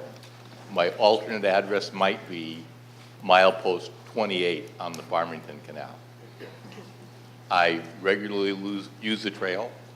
My goal, I hope to achieve, is to be able to go out my backyard, go from the west bank to the east bank, the towpath, and ride my bicycle north. The trail will actually help the towpath. The towpath is in horrible condition now. When I was a kid, I used to be able to walk on it. Now it's overgrown. So putting a trail on it can actually restore it and save its historical value. As I go north, I want to end up at Union Station in Northampton, take the train to New Haven, and then ride to Plainville. So I will have ridden the whole length of the Farmington Canal or the New Haven to Northampton Canal. When I ride the trail, and I ride the trail a lot, in both directions, south and north, because I'm in the middle, I see lots of users. I see people who will have kids and they're in strollers. People will be walking their dogs. Friends will be walking. It's a very popular trail. Besides, cyclists are also using it. And you see things like someone has their private entrance to the trail from their backyard. They aren't worried about crime. They're worried about having fun. They want to be able to get to the trail more easily, so they have, in some cases, a little bridge. Other times you can see where they have beaten down a dirt path to get onto the trail. As I go north, I stop in one place after another, never on one trip. I'll make a couple of stops, but I might eat in Farmington, Avon, Simsbury. I'll ride off the trail to eat in Southwick. Often I'll eat at Red Riding Hood's Basket. Let's see, we have Tandem Bagel in East Hampton is a great place to eat. And who are they serving? They're serving cyclists. Tandem Bagel. If you take a look at the border, you see Red Riding Hood's Basket, a restaurant built on the trail to take advantage of trail users. It's great for us, and it's great for them. They're making money, and we're getting the nutrition that we need because we've been riding a long way. I want to get to the train station in Union Station in Northampton, and now there's service, so you can take your bike along that line. You can take it down to New Haven. I'll take my bike to New Haven, and then I'll finish riding the trail by riding up from New Haven to Camden, Cheshire, Southington, and then I'll be home. End up right on the towpath, which is maybe not even 20 feet from my backyard, because I have the west bank and the towpath is on the east bank. Thank you. Thank you.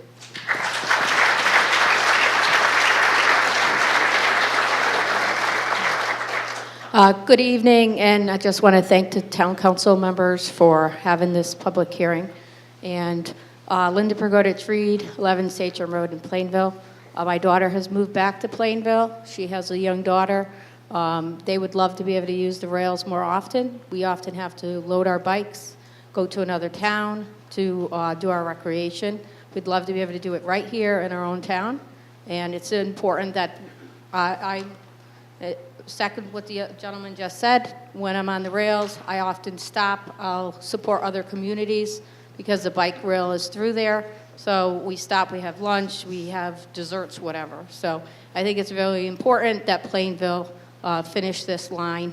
I don't care if there's any rails, we need the trails.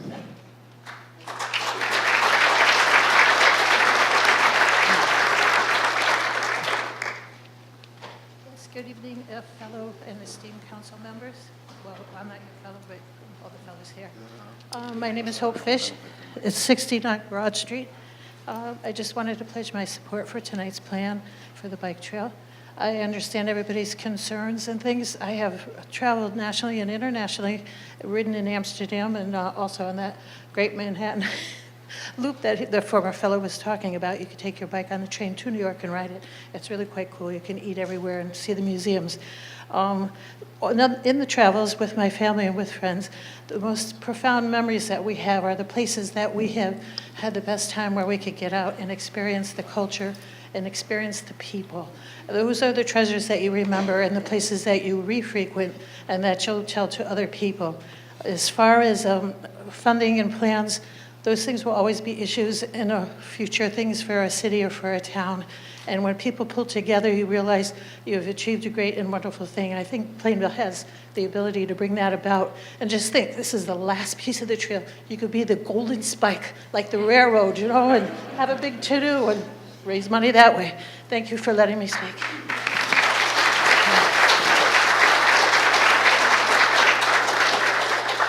Foster White, 7 Overlook Drive in Plainville. I'm speaking tonight on behalf of the Coalition for Positive Youth Development, the Wheeler Regional Family, YMCA, and myself as a cyclist, just expressing support that we move this process for the gap closure study forward as fast as we can.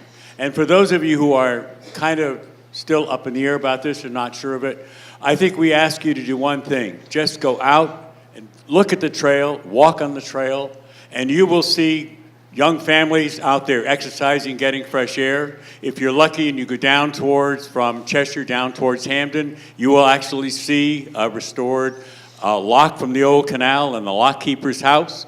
If you ride up the other way, you will see property owners, as have been repeatedly mentioned tonight, who have built accesses from their private property right down to the trail so they can benefit from the trail itself.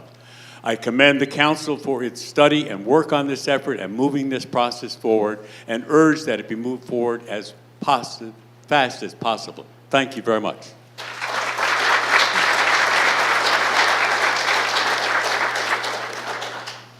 Good evening. Henry Tessier, 190 Tomlinson Avenue, Unit 3E in Plainville. I'd like to thank the council and everybody involved for all their work on this study thus far. I am in total support of this. I've got a couple points that I'd like to make. I'm a long-time road cyclist, although it may not look like it, by my size. I've got close to 25,000 miles under my belt. I'm a semi-retired cycling coach. I train people to do 100-mile bike rides. So I'm very comfortable riding on the road. I know the full risks of riding on the road. I know the dangers. I've had 2 major crashes on the road. That's for me. But that's not for everybody. Most people are not comfortable riding on the road. And I'd like to second the comments that, I'm not sure the police officer's name who spoke earlier, but when I get back to Plainville, I can tell you, Plainville is the most dangerous town to ride on the road in that I've ever been in. I've ridden in all over this state. I've ridden out west. When I get back to Plainville on the roads, I am fearful every second of the way. I think the trail goes a long way to giving people a safe place to ride. But the second point I want to make, most of the talking tonight has been about cycling. My wife walks 3 to 5 miles every day. I can tell you at least 2 to 3 times a week she comes back with stories about people who ignore the walk signs, who do right hands on red even when people are walking through the crosswalks. It's very, very dangerous in a lot of these areas. So I think having a trail, again, gives us a very, very safe place. As far as it being for just certain people, it's for everybody. This is an outdoor activity that's open to every citizen of our town. It's not just recreation, it's health. I think anybody who knows if you're walking every day, you're improving your general health, and what could be better than that? And then last but not least, it's not just recreation and health. You will actually see people who use the trail for transport. I see people when I go out on the trail who are using it to commute to work when you're going north of here. So what is that doing? That's taking cars off the road. That takes some of the tax burden off the roads as well. So again, thank you for your efforts, and again, I support moving this forward. Thank you.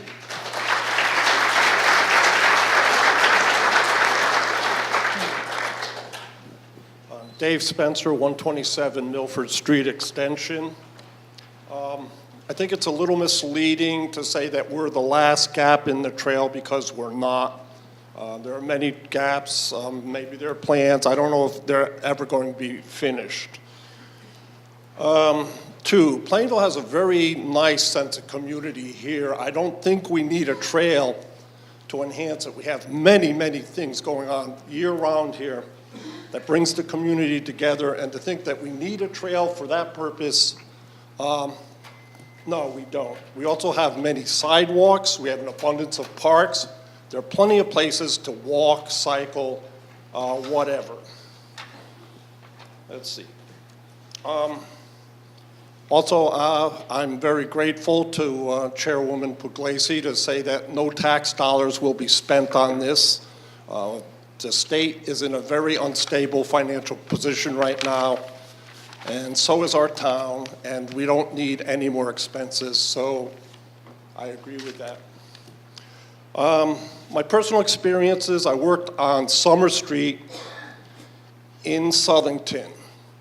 I worked there when trains went behind the buildings. I worked there when they pulled up the rails and put down the asphalt. And I worked there when the trail was in use. You know, we would see in the daytime a lot of happy people walking, riding, rollerblading, whatever. The problem was the sunset. And you can do a lot of damage with a $2 can of spray paint. We had vehicles there that were broken into, damaged. Tools, materials, equipment was stolen from there. And like I said, the buildings, the warehouses, people with a can of spray paint can do a lot of damage. And we didn't see that when the trains were running. We saw that when there was an easy, quick, in and out trail that people could use after sunset. So anywhere near any place where damage could be done, you know, I'd recommend against it. And finally, all our friends from other towns who showed up here today to try to encourage us to build this trail. I'd like to make a suggestion that maybe we could have some kind of Mr. Spencer, if you could wrap up, your time has expired. Okay. Just your next thought, please. Okay, just if a fund could be established where they could contribute to it, you know, maybe we could get it done.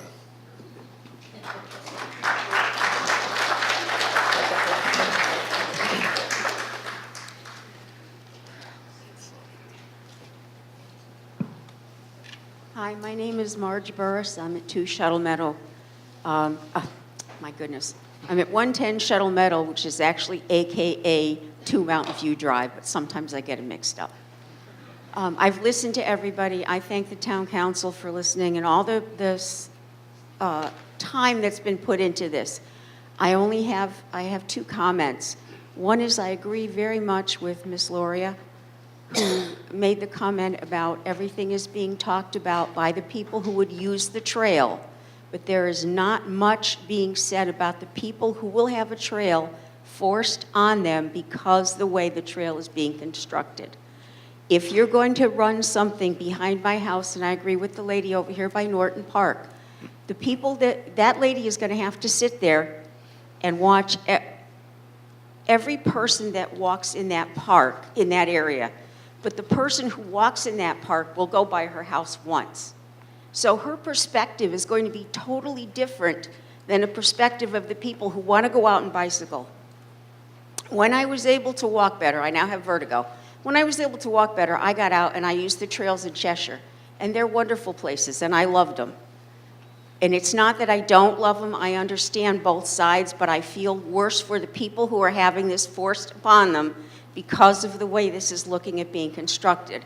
My opinion is if you're going to put something behind a house or put a trail, then the next thing you should consider is putting up a safety barrier such as they have on the highways for noise control, because I don't believe it's fair to other people in the town who also pay taxes that are going to be expected to listen to this all the time. as opposed to the person who goes by once. It would change my perspective. Please do not discount these people. The people that, you know, we all say, well, it's beautiful and there won't be any problems, whatever. We had a lady here from Southington who has since left, who had apparently a much different opinion of that. Whether they are rare or not, they still happen. And please do not discount them, and do not discount the way the other people feel, because that's not fair either. Thank you.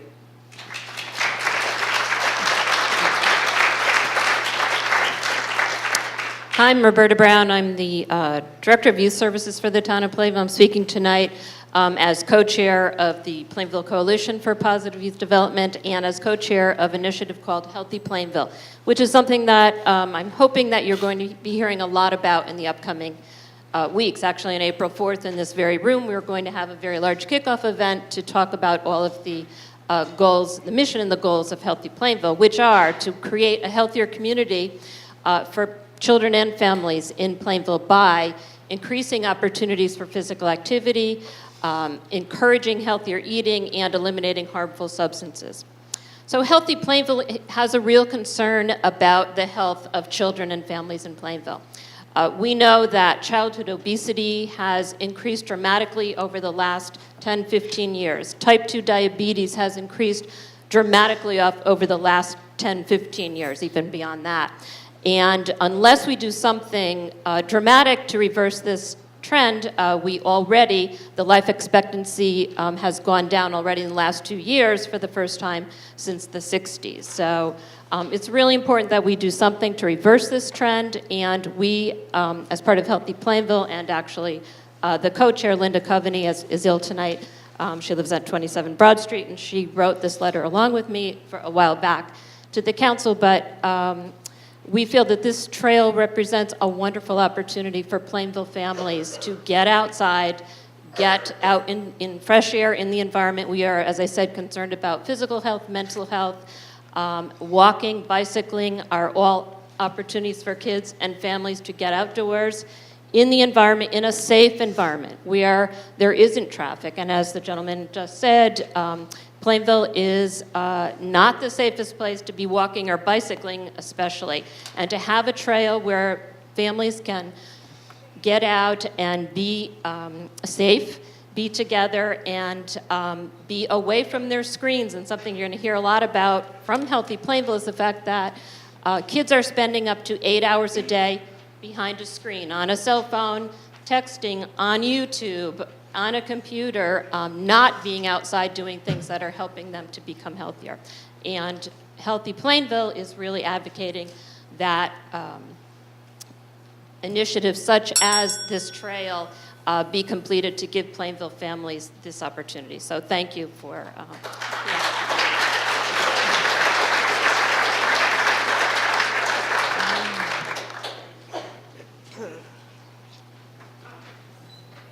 Joanne Edmond, 166 West Main Street. I usually wing it by the seat of my pants, but I'm going to go with the written word tonight. It's a memo, an email that I sent to Mr. Malone, and here it is.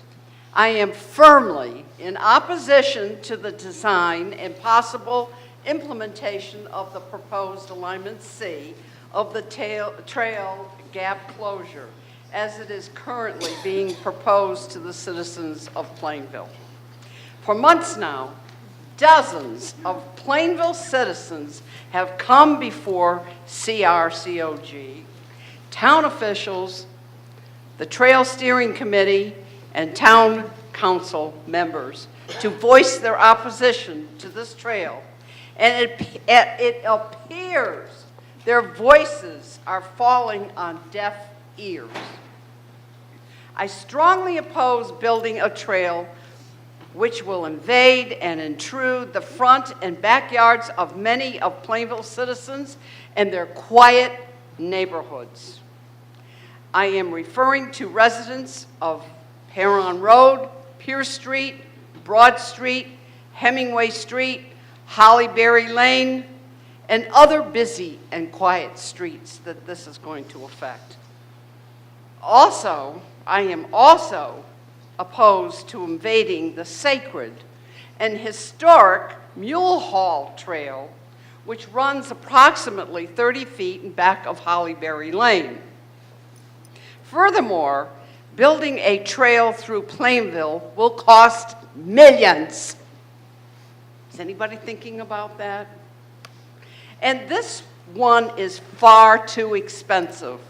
I've been hearing $40 million. I don't know how close or far away from that figure that I am, but that's pretty expensive. This is a want, not a need, for a very few people. Think about it. I am certain in this depressed economic climate that neither the feds, the state of Connecticut, nor the town of Plainville can afford to build it or maintain its pending upkeep. My sincere opinion is no rail, no trail.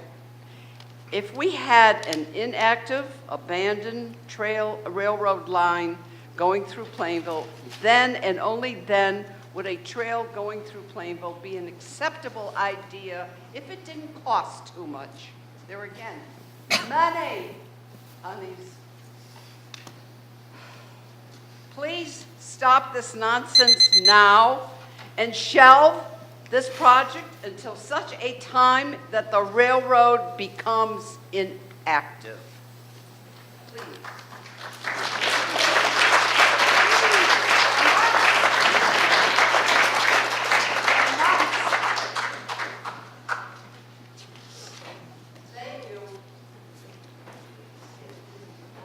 I'm Tom Foti. I live at 15 Bradley Street. And just to address a couple of the comments I've heard this evening, one I heard was we have plenty of sidewalks. That's true if you don't live north of Route 72 and want to get to the center of town or to any of the other facilities south of 72 in town, because I can't get to them with my 5-year-old daughter, short of throwing bikes in the car, or whatever it happens to be, driving to Norton Park, driving somewhere else in town in order to take advantage of some of those sidewalks. So I really like the notion of being able to get from that side of 72 down to the center of town, down south of the center of town. I have used the rail trail north of town, south of town. I used to live on Summer Street. I lived there for 5 years in Southington, across from the trail, used that trail several times a week. It's astounding the number of people you see using it, enjoying it, making use of the town facilities. Zingarella's was mentioned, eaten there many a time. People were clamoring for them to get the darn ice cream stand open so that they could stop on the trail. You know, one of the things that got mentioned was worrying about privacy, particularly in the, you know, anywhere with the trail might go on the backside of people's property. I understand that concern. Your home, your yard, that's for you. That's not supposed to be for anybody else. I suggest going north on the trail in Farmington, taking a look at how that was addressed, particularly between Route 6 and Unionville there. The fencing that they have done, because the trail goes right between backyards, because that's where the rail used to go.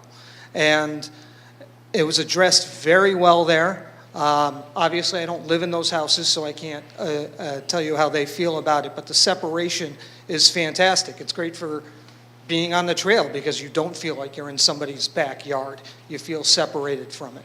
So I think there are potential ways to address the issues, and this notion that we already have a community, we don't need to do anything to improve it, seems odd to me.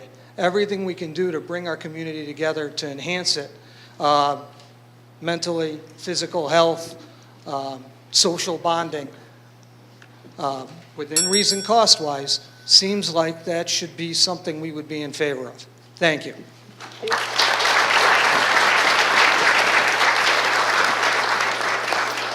Good evening. My name is John Patcherell. I live at 53 Mariondale Drive in Plantsville, Connecticut. I'm 2 miles from the trail, And I think the Farmington Canal, excuse me, is part of the East Coast Greenway. And the East Coast Greenway goes from Calais, Maine to Key West, Florida. And we started in Calais, Maine in 2011. We're down in Savannah, Georgia now. And in 2019, we'll be in Key West. And in all those miles, we've gone by many people's houses and have not seen any pollution, of noise pollution. You know, people ride together. There's a group of 40 of us, and we're all spread out. So I have never seen noise become a problem. And vandalism, the only vandalism I've ever seen are the little kids riding on the trail with chalk. You know, when it rains, it goes away. But and as far as traffic calming goes, this fellow talked about the West Main Street in Cheshire. I think anyone that has concerns about Broad Street should go there and see what they've done. And that was a major, well, it is a major thoroughfare. It's either, what, 68 or 70? And in that, if you see what they've done there, you'll see what can be done. So with that, I think it's we've had a great time. We call it a beer and pizza tour, but it's been a great ride. Thank you very much.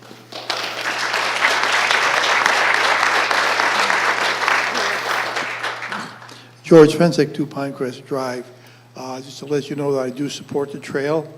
I think it's something that would be a good thing for the town of Plainville. It'll give a safe place for people to walk, ride, rollerblade, etc. But one of the things that hasn't been mentioned, what about people in wheelchairs? Where do they ride in Plainville? You ever try riding up down some of the sidewalks we have, or in some of the areas? There are people who have motorized wheelchairs. That would be a great place for them. There are people who could be pushed in their wheelchairs along the trail. So that should be taken into consideration along with this. Myself, I have not used the trails that much. I've done it a couple times in Southington, but my daughter has done it. She's traveled, she's done all the trails here in Connecticut. She's traveled out to the Midwest and down south, and has brought back pictures of the beautiful jobs that have been done along the trails there, both in country and in city. And in Washington, D.C., where they were plenty of traffic, how they've mitigated the problems with traffic and having the trails on the main streets. So it can be done. The only thing I would ask you to do in this study is to take people into consideration where the trail is going to be going by their house and mitigate as much as you can any interruption on their property. And as one gentleman says, that has been done in downtown of Farmington, where the trail is running down between homes. So I encourage you to go forward with this project. I understand if the money doesn't come, it won't be done. Hopefully the money will come and provide a safe place for everybody. Thank you.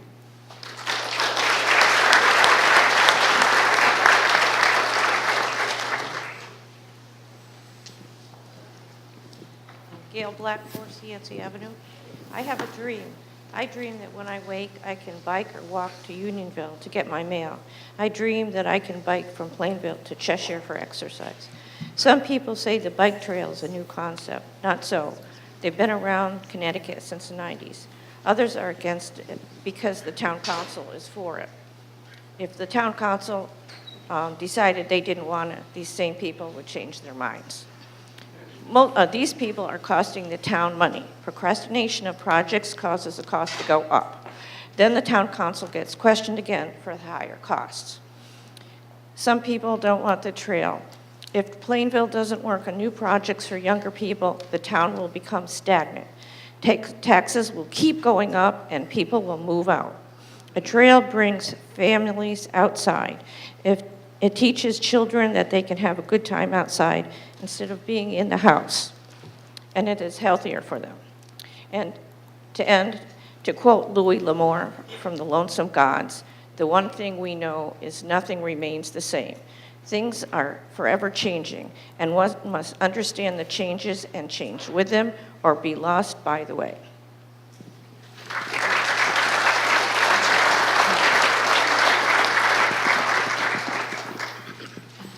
Hi, my name is Carrie Zach, and I live at 87 Hollyberry Lane in Plainville. And I grew up in Cheshire, not far from Ball and Socket, and I played on the railroad tracks. and I lived approximately 200 feet, maybe 250 feet from the railroad tracks. And so it didn't bother me. I've been on the path, and I'm not opposed to the path. However, where I live now, they want to put the path about 50 feet from my home, right in my backyard. And when I bought the house 27 years ago, there's wetlands back there, and the town planner told us that nothing can be built there. So we were basically assured of our privacy, which is, the main reason we bought the house, for the woods.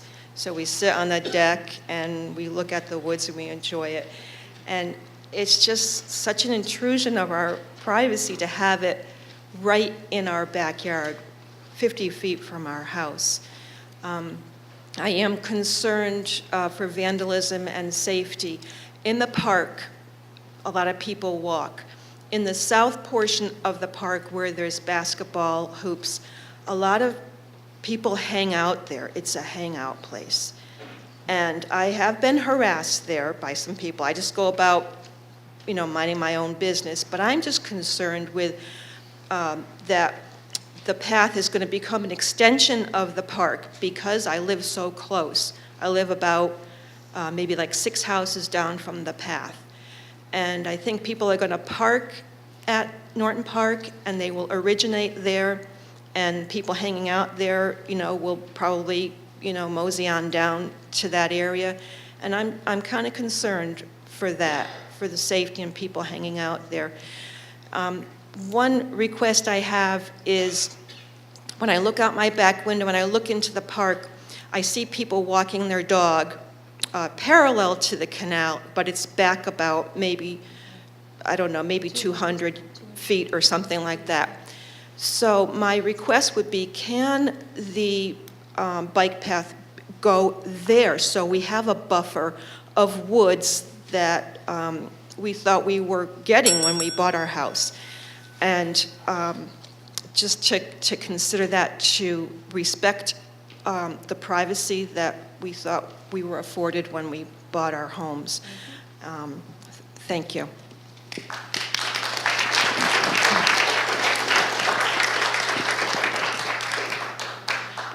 I'm Candace Hall, 113 Shuttle Meadow Road. I strongly oppose the proposed way that the closure is supposed to happen in Plainville. And I personally do not feel that the same family members, younger family members, who spend most of their time looking at their iPhones or iPads or something, I feel that if that is an issue that the town is concerned about, that they address it in a way that does not take away the privacy of other families who don't want the trail in their backyard. Thank you. Carol Nicolucci, 8 Condale Lane, and I live very close to Cary, and I have the same concerns. I was given the same information at Town Hall. Before I signed the paper to buy my house, I was told that no one could touch the wetlands or build anything in the wetlands. I had the trees evaluated by Tim Holcomb's tree business in Plainville. Knocking down and deforesting the 85-foot old-growth trees there will open a direct sight line to the industrial park from our backyards. So there goes our property value. We'll look at our back window into the industrial park, which I believe is called Strawberry Fields. And I was assured that nobody could touch that land before I signed to buy my house. We're also losing privacy in the front of our homes with the loss of the Condale Lane cul-de-sac. We are wrapped around by loss of animal habitat, old growth trees, and privacy. And now the path is proposed to be plopped in our backyards. I understand the joy that the users experience. I completely understand that. But I have to live there and lose all of my privacy. It takes 50 paces to walk across my back lot along the canal, where there is a perfectly preserved piece of the towpath, perfectly preserved. It takes 50 paces, which is less than a minute.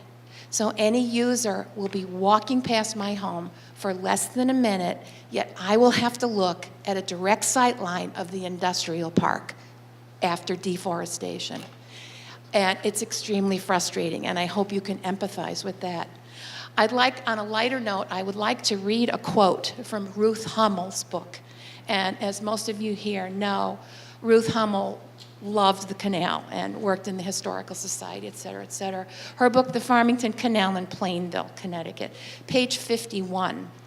In the book Canal Boatman by Richard Garrity, he says, the mules excelled in sagacity, muscular endurance, sure-footedness, and length of life.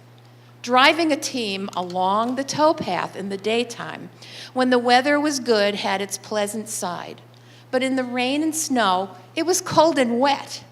I have read that a good mule driver had firm hands and a soothing voice, from Ruth Hummel's book. But also, I sit in my backyard and I can see 300 feet away people using a path that already exists through the trees, which would mean if you could divert the trail to that area, you would bypass the wetlands and the old growth trees and the animal habitat, the bird canopies that are up in the trees. We have sighted bald eagles, we have red-tailed hawks that come and nest every single spring. I have Thank great you. blue Your time herons. has expired. If you could wrap up your thought, that would be fine. Thank you. But I am begging you to not lay the path along the canal and to save the towpath. Thank you.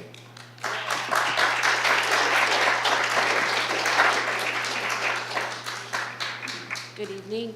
I want to thank you for having us all here today and listening. Kathleen Cook, 62 Pierce Street. 22 years. I live right next to the train, and I can very well tell you in the past 2 years it's been very, very active.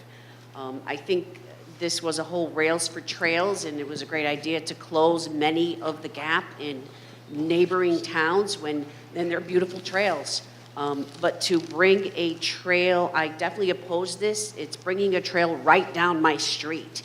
Having the many condos on our street, we are one of the most busiest side streets on that whole side. And they say it's going to bring all this great downtown area. Pierce Street has a funeral home now and a historical society and a home care company. If it wants to bring business, it needs to bring it down around, down West Main Street, downtown, and up Whiting, where the businesses would really benefit. But going right down a street is going to negatively affect, all of Pierce Street and Broad Street. It's very heavily traveled. It's just very safety concerns, and of course the money.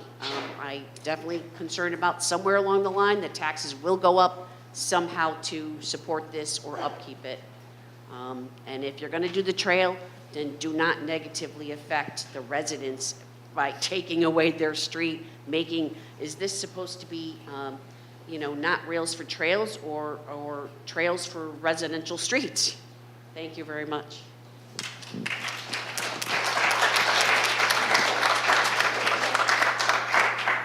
Hi, Roberta Gohl from 4 Perrin Road. I'm here with my husband, Steve Santa Cruz, who's actually lived there 40-ish years. So the reason we're there is because it's just a beautiful neighborhood. It's quiet. We have the airport behind us. We have Carling Switch behind us, which you can't see during the summer because of the trees that grow. Winter, we do see it, but in any case, it's quiet. It's private back there. And we're very, very concerned that this trail is going to be running right behind our yard and take away that privacy as others have stated. Now, I love the idea of a trail. I just don't like it in the backyard where we are going to lose what we've worked for, the privacy, the quiet. That's why we're there. We've made our, we've talked in previous sessions, we don't understand why this cannot be moved towards the airport on the town-owned land. And that's, you'll all have to work that out, I suppose, but I just don't understand why it needs to come down the backyards of Perrin Road, where you're interrupting all of the families that live there and have worked hard to have the properties and homes that they have. So with that being said, I know there's so many people that are for it, but just think about the people who do have to live there and have to watch and see that view all the time, where you're only bypassing it for your pleasure and leisure. Thank you.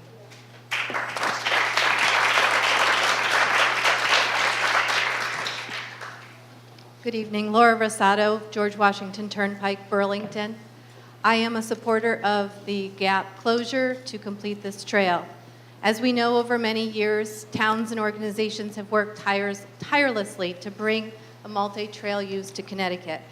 As towns considered bringing the trail to their area, it was initially met with opposition, and many of those concerns that are being expressed here tonight were expressed in those towns as well.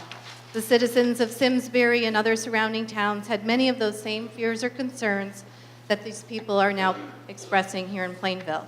But over that time, opposition has turned into realizing the benefits that the trail has to offer.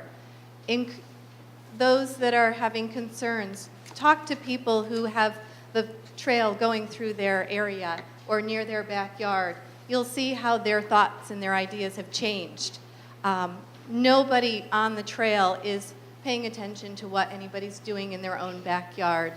And very honestly, many of you who will be out on the trail enjoying it as well. So we're thinking of everybody, not just the people using the trail. But the trail brings people together. Often are seen friends and neighbors meeting to walk, bicycle, or run on the trail, which provides them that safe place to enjoy those activities. The trail brings people closer to nature. The woman who just spoke mentioned the bald eagles or the hawks. We get to see those things as you go through parts of the trail that you might not normally get to see from the road or another part of town. The trail brings economic benefits to each town that it runs through, as has been stated. Often trail users will set a destination when they head out. I would love to be able to come to Plainville and support your local businesses by buying a snack or a bottle of water or stopping to have some lunch. Can't do that right now. We go elsewhere. Once this portion of trail is in place, Connecticut will be known for having a complete trail that will run from New Haven to Massachusetts. That will encourage people to come to Connecticut as a tourist destination. Plainville will also be recognized for closing that gap that needs to be closed. We would love to see that happen. Thank you.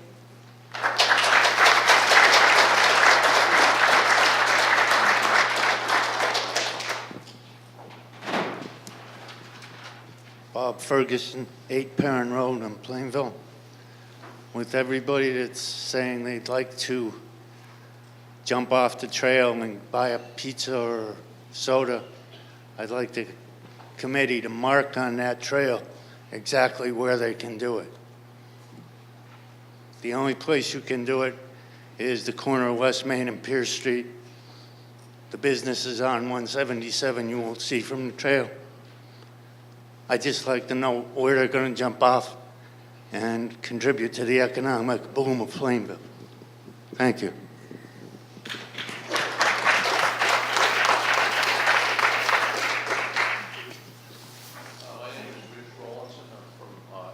Connecticut, and I just wanted to express some personal experiences.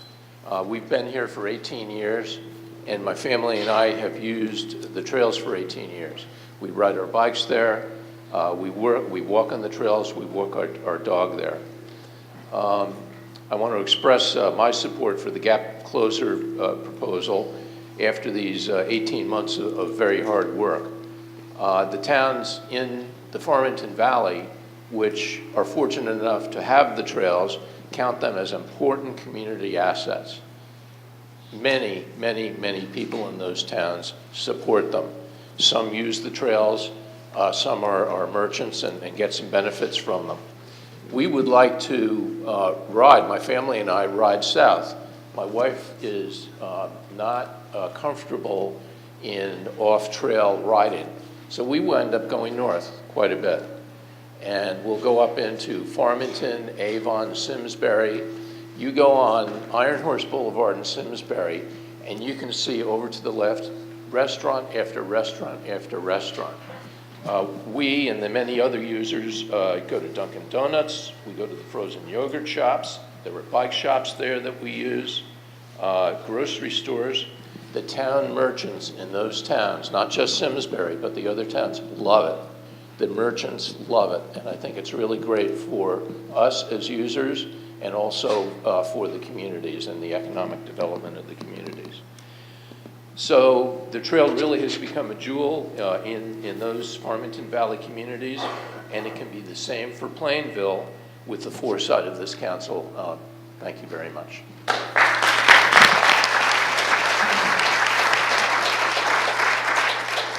Dave Albert, 56 Highbury Lane. I think everybody wants a bike path or a walk path. That's not the issue. The issue is, one, using eminent domain to, I don't know how many houses you're going to do this to, but that's not right.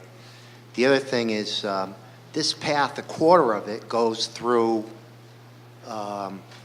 wetlands, goes through floodplains. It's 110 square feet through wetlands.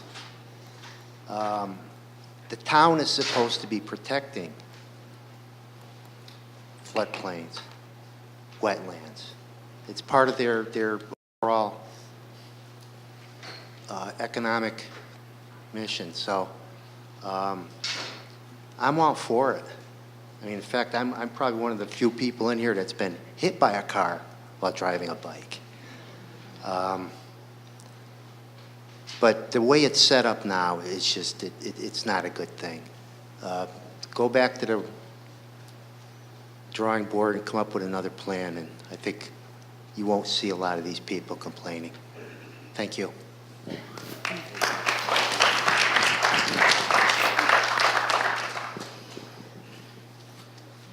Hi, Marilyn Charette, 18 Milford Street in Plainville. First of all, I walk every day.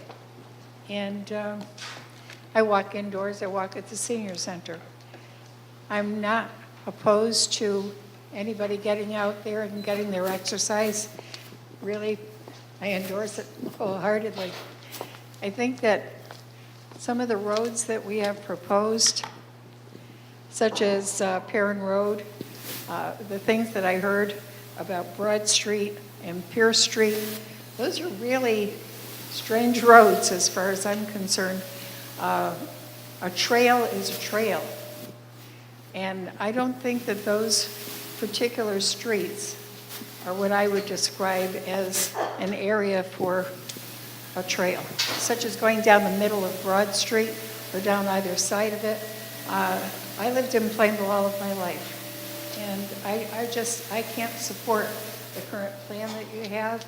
I believe 110% in the exercise and getting your kids' faces away from computers and telephones and what have you. But I think we need to find an alternative. It's really important.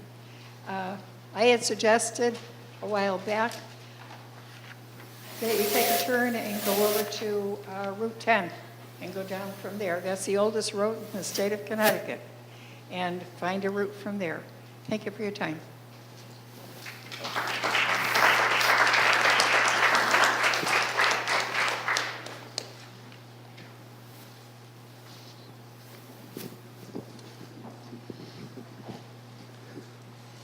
Mark Swanson, 78 Metacomet Road, 32-year resident, homeowner, taxpayer, town of Plainville. I anxiously look forward to an investment in good health and urge the town council to accept this trail alignment. I look forward to it. Thank you. Hi,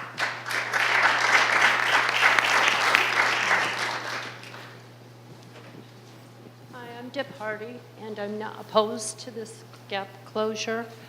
And it's strange, but I have a hard time accepting new things that go on in life.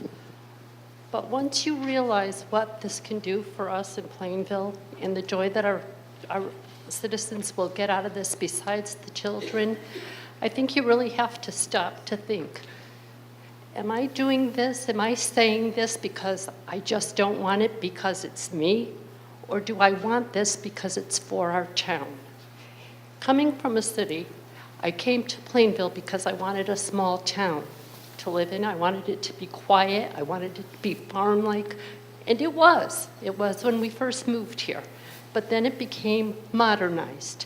And we have to continue on with this. We can't just stay where we're very comfortable, where we've been all our lives. We have to accept the new challenges for our children and our grandchildren. So I say with the work of the town council and the rest of the people that are involved, I think that we can come to some type of conclusion that this would be good for all of us. Thank you.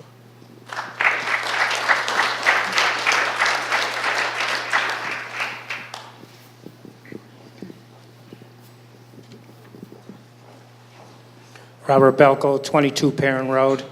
When my kids were, which are 27 and 24 now, we used to ride bikes. I used to take them down along the Farmington Canal or along the Farmington River to Unionville. It was a great thing. I think the trail is a great thing. I just think that there is a better way to go through Plainville than going by the airport and through Perrin Road area, through Carling Technologies. That goes in back of the dumps, which is a very desolate area. It's a wetlands. I don't see anything. It's behind my property. It's very quiet. It's very dark right now. I don't believe that's the best route to go. I don't see anything but problems going out behind there and going through the swamp. I propose that route. It's not that I don't like the trail or don't want the trail. I propose that we come up with a better route than behind the Carling Technologies area. Thank you.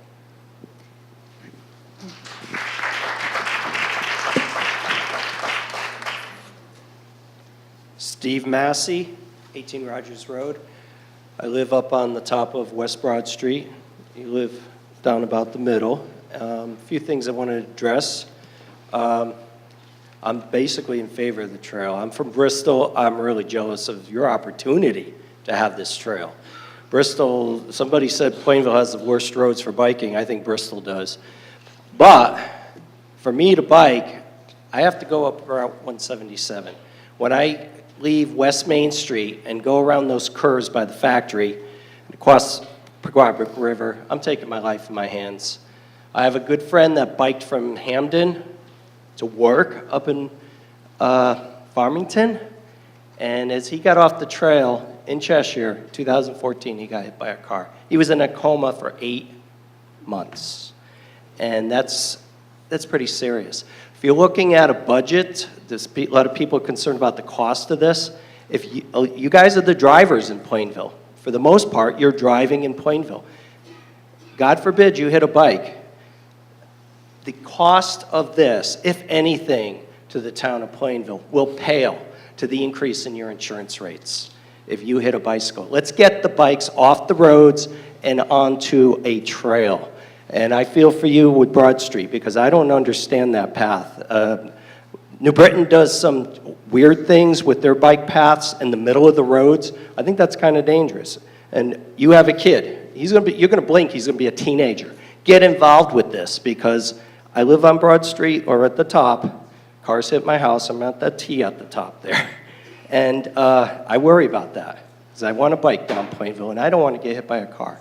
The center sounds a little real dangerous, but look at Northwest Drive. They have a very wide sidewalk for the bikes. It's actually the bike path, and it's also for pedestrians. And that sounds like a more plausible solution for Broad Street. There's solutions to everything. The backyards, there's there's natural fencing you can put in. I've got a row of arborvitaes in my backyard. They're gorgeous. It may block your view of what's beyond it, and bikes don't make noise. I don't know where this noise issue's coming in. You might have a kid cry once in a while, a little bit, but I'm on the bikes a lot. Bikes don't make a lot of noise, if any. A lot of these issues there's answers for, so let's work on them. Thank you.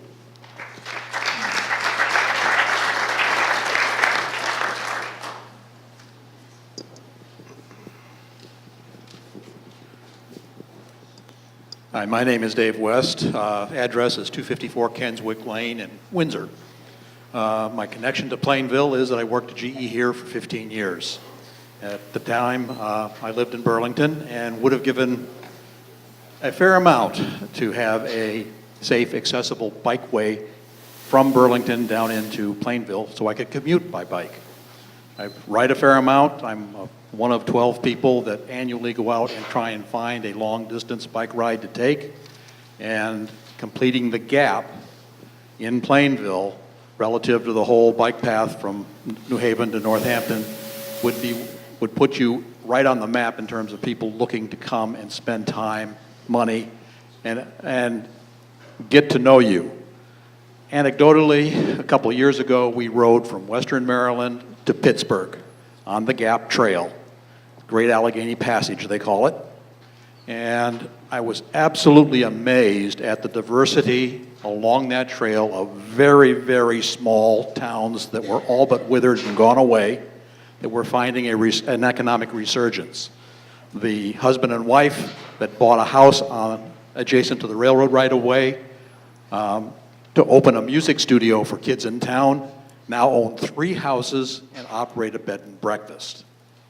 As you transition from that area north towards Pittsburgh and you got into the urban areas, obviously the character of the bike path changed substantially. You were going through residential areas, people's backyards. You were going through fairly nasty looking and abandoned industrial areas, old steel mills. But that's the nature of a bike path. It goes where the people are.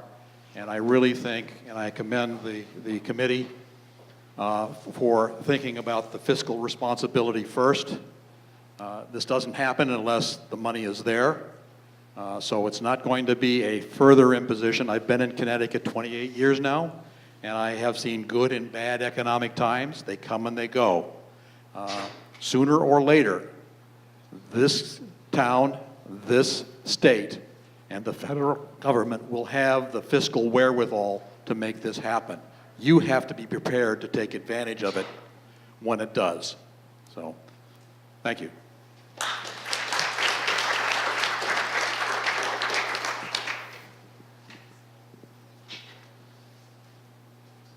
Good evening, guys. Can everybody hear me? My name is Patrick Zapaka. I'm a representative with the Connecticut Department of Transportation. I'm a transportation planner, and I work in the intermodal unit. Anna Bergeron is the program manager on the state side for this project. But what I wanted to let you guys know is that Plainville has a wonderful opportunity to try to close the gap. Under our Let's Go CT Transportation Initiative, we had a strong goal to close our gaps and add trails. FHWA, it's Federal Highway Administration, they also are having a strong push to implement trails, the East Coast Greenway. Why is this? It's the opportunity for all you guys to use all modes of transportation. Some people can drive, some people can use transit, some people want to walk, some people want to bicycle. And also don't forget, there's also people with disabilities. Children, there's schools, there's elderly, there's people that are in wheelchairs or scooters and other forms of non-motorized transportation. So I understand there's a lot of concerns, and these are all extremely very valid points. But what's important about this study is that once it's approved, it lays the foundation and the groundwork for you guys to go after future funding. Without a study set in place, it's very difficult to go get funding to make any type of improvement, whether it be a roadway improvement or a trail or anything else. Thank you very much.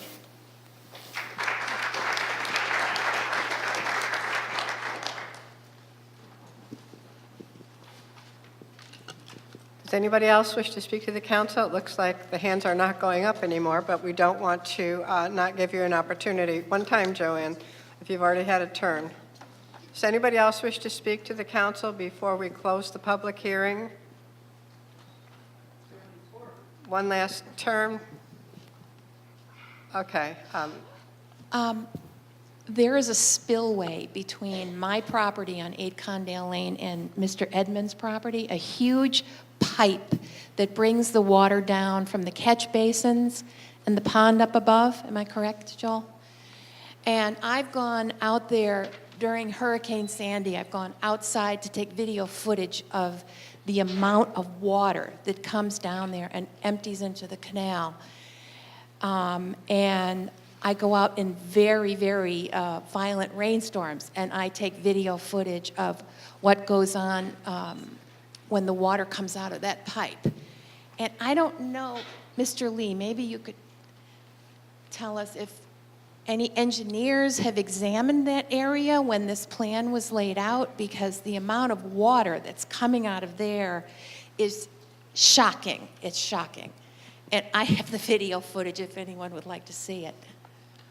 Maybe that's something that could be handled, spoken to offsite. I don't think it's germane to the trail, but if there is an issue that you have that you would like the town to look into. I think it is germane to the trail. We could check into that for you. Thanks.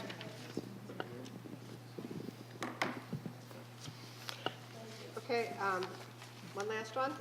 Thank you. Hi, thank you. Sue Waters. I live at 5 Georges Lane in Monroe. I just want to address my comments to the people that are concerned about privacy.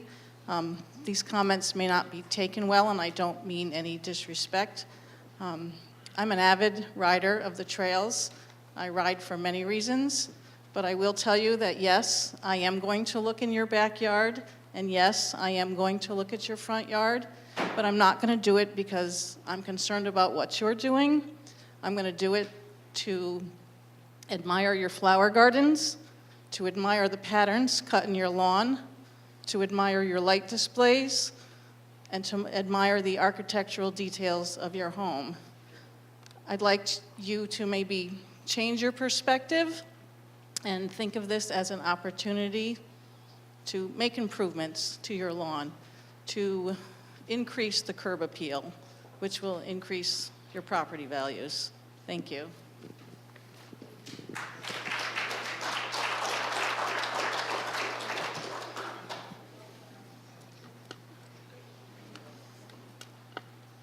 Lou Frangos, 10 Fairbanks Street, Plainville. I'm not opposed to the trail. The only question I do have is from a design,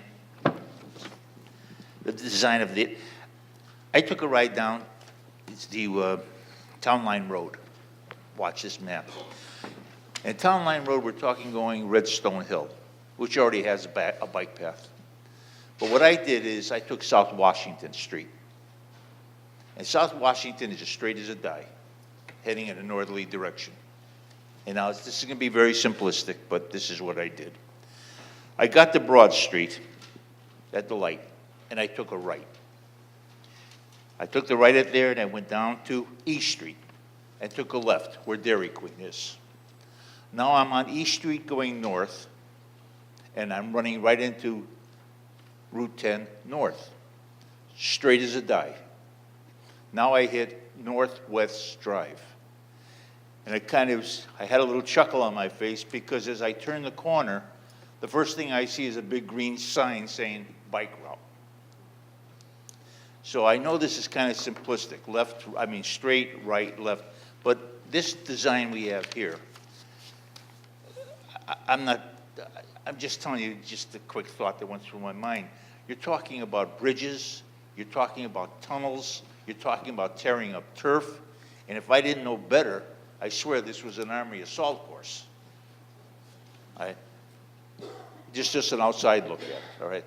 All I'm looking at from my perspective is what's the easiest and quickest way it can be done. My only concern would be for some of these folks here, there could be safety problems with, as this gentleman brought up over here, it could be safety problems on the road. I don't know if the town could address that. Overall, just to condense what I'm trying to say is, I just thought I found the easiest, quickest path from point A to point B. This seems very, very convoluted. Thank you. Thank you for your time.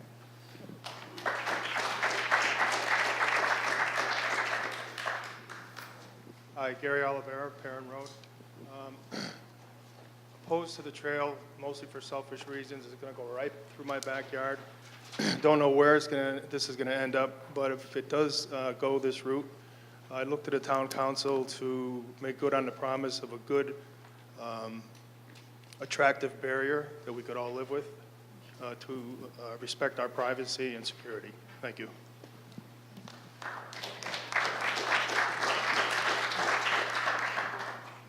I'm Joe Geyer. I live in 29 Roma Drive in Farmington. When I moved, I was a 10-year resident of Plainville before I moved to Farmington. Loved the town, loved the people, good facilities.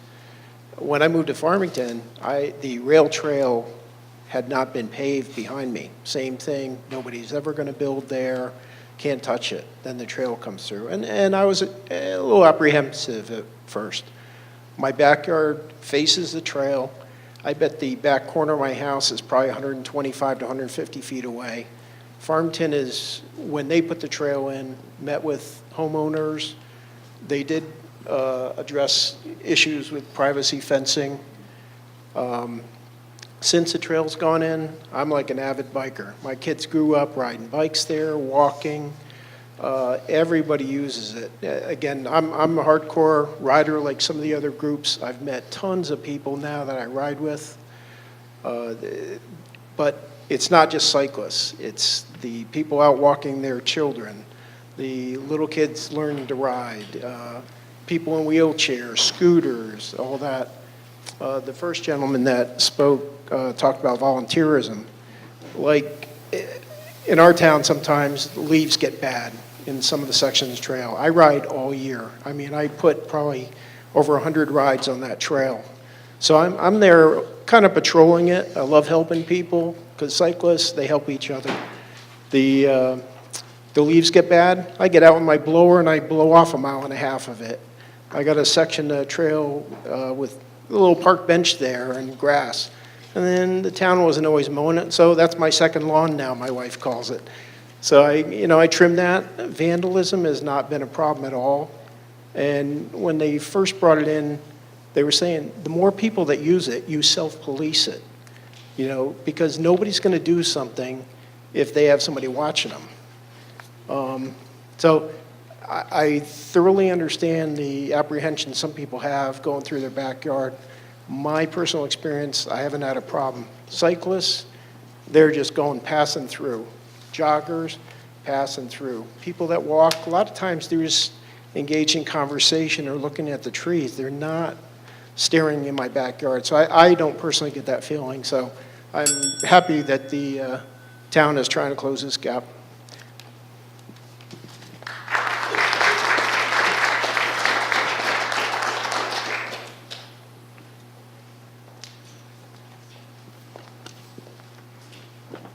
Everybody had a turn that wanted to speak to us? Okay. Well, Joanne, we're giving everybody one opportunity to speak to us tonight, so I appreciate that. Excuse me? It's about the bathrooms. The bathroom? There's no bathroom on this floor. Okay. You have to go downstairs. I'm sorry about that. Nobody paid any attention to that. Okay. If there are no other comments for the public hearing, I will close the public hearing, and I do want to express my gratitude to those who came out this evening to speak to us. I appreciate your respect. I appreciate the fact that you observed our time restrictions this evening. There were a lot of people, and I'm happy that everybody did get an opportunity that wanted to speak to the town council. We're going to go forward with the rest of our agenda this evening. You're certainly welcome to stay. I will say there will be no action taken regarding this discussion this evening. That will certainly be on a future agenda for the town council. We'll take a few minutes pause and then we'll resume for the rest of our meeting. Thank you again. 11th, 2018 special meeting and January 16th, 2018 regular meeting. Second. I have a motion and a second. Are there any additions or corrections to the minutes? All those in favor? Aye. Any opposed? Thank you. Announcements and reports. Does anybody have any announcements or reports tonight? Okay, moving on. appointments and resignations. We have a couple of those. I make a motion to appoint Christina Philibert of 62 Franklin Avenue as a probationary firefighter to the Plainville Fire Department. Second. I have a motion and a second. Is there any discussion on the motion? All those in favor? Aye. Any opposed? Thank you. I also make a motion to appoint Joel Rosado, 14 School Street, as a probationary firefighter to the Plainville Fire Department. Second. I have a motion and a second. Is there any discussion on the motion? All those in favor? Aye. Any opposed? Okay, number 2. Madam Chair? Yes. I'd like to make a motion to ratify the town manager's appointment of Jason Arnold to the Conservation Commission for the term ending January 15th, 2022. Second. I have a motion and a second. Is there any comment? Madam Chair, Yes. Mr. Arnold is here this evening. I had the pleasure of meeting with him to discuss his interest in serving on the Conservation Commission, and I found him to be very enthusiastic, very knowledgeable, and I appreciate his willingness to serve on a volunteer capacity for the town of Plainville, assuming you confirm him this evening. Okay. And Madam Welcome on. No. Okay, Madam Chair, we'd also like to add that Jason has been attending Conservation Commissions on the liaison from the Town Council, so he's coming into it with some knowledge and experience as well. Wonderful. We appreciate your ability to step up and volunteer. Very much appreciated. Are there any other comments? All those in favor? Aye. Any opposed? Thank you. Congratulations. Madam Number 3. Chair? Madam Chair? Yes. Motion to accept with regret the resignation of Linda Ferguson from the Insurance Commission effective March 1st, 2018. Second. I have a motion and a second. Are there any comments? Thank you for your service, Linda. We appreciate the time that you've spent doing that very important task. All those in favor? Aye. Any opposed? Are there any other appointments or reappointments tonight? I do have one other. I move that we reappoint Dave Masaryk to the Housing Authority for the term ending 1/31/23. Second. I have a motion and a second. Is there any discussion on the motion? All those in favor? Aye. Any opposed? Thank you. Are there any others? Okay. Well, moving on. Town attorney isn't here.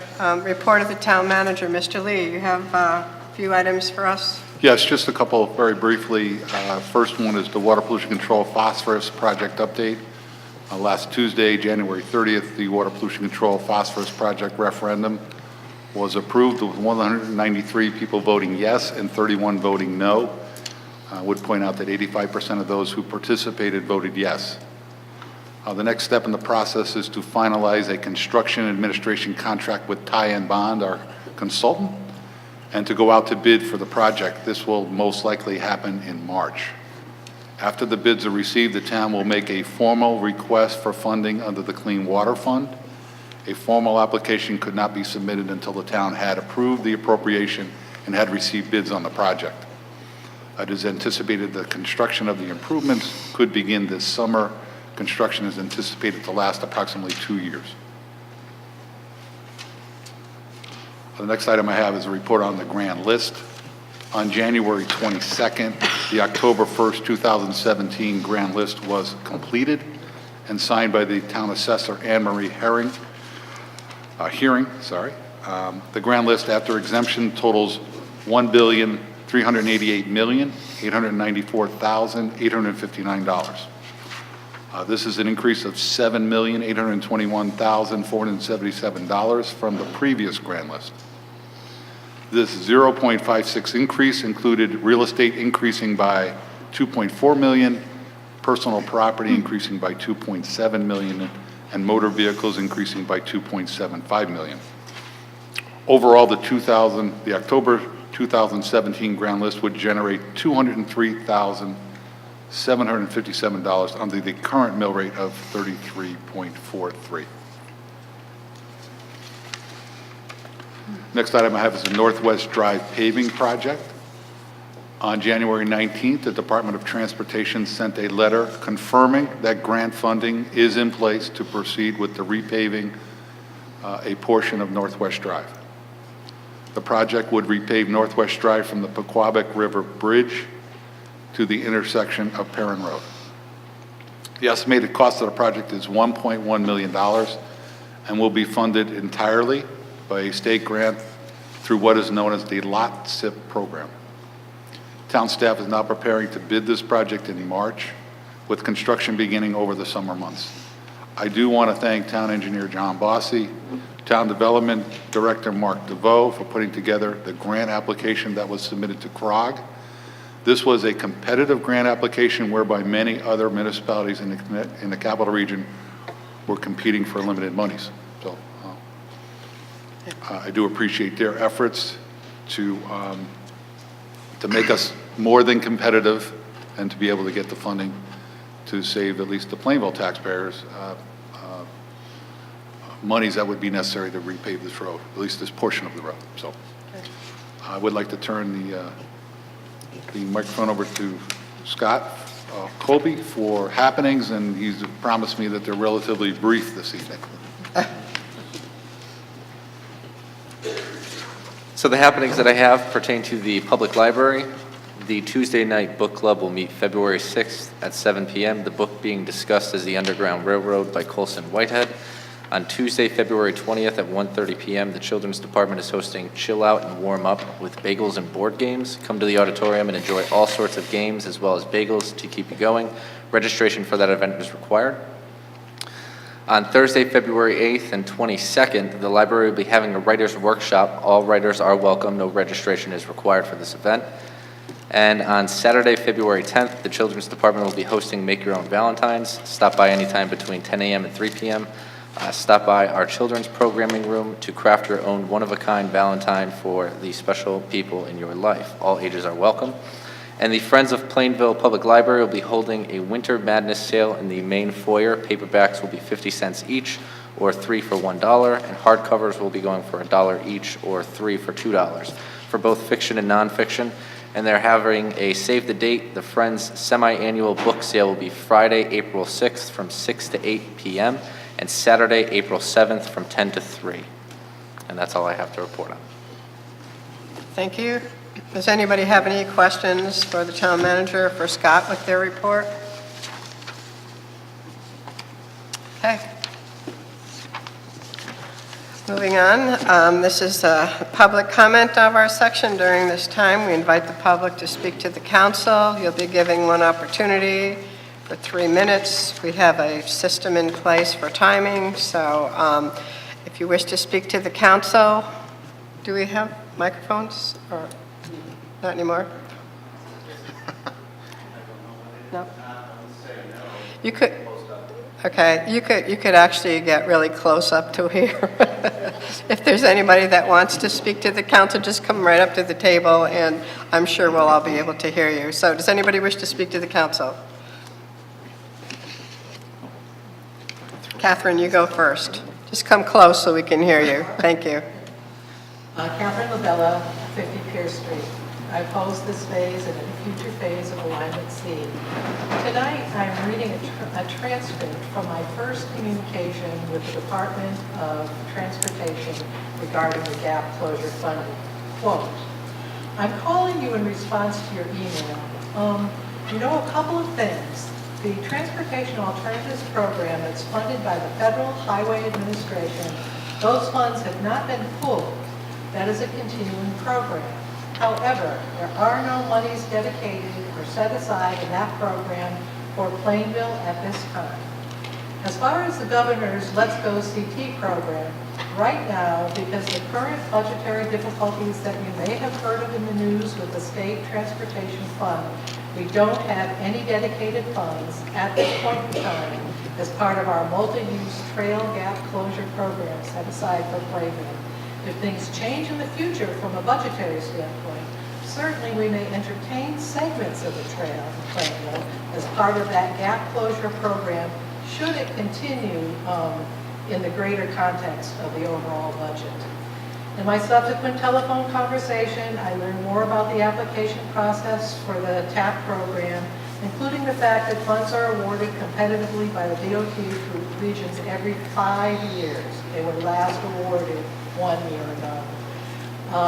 Additionally, I was told that in order to be competitive, it is often the local towns applying for the funds that provide a 20% match for this program, not the state.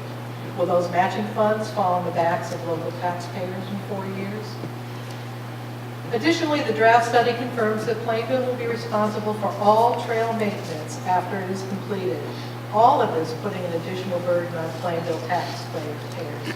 If you vote yes to move into the design phase of this project, you are giving a clear message to Plainville taxpayers that you do not care about these additional burdens on their pocketbooks. At the same time, you are distributing supplemental tax bills and raising the mill rate.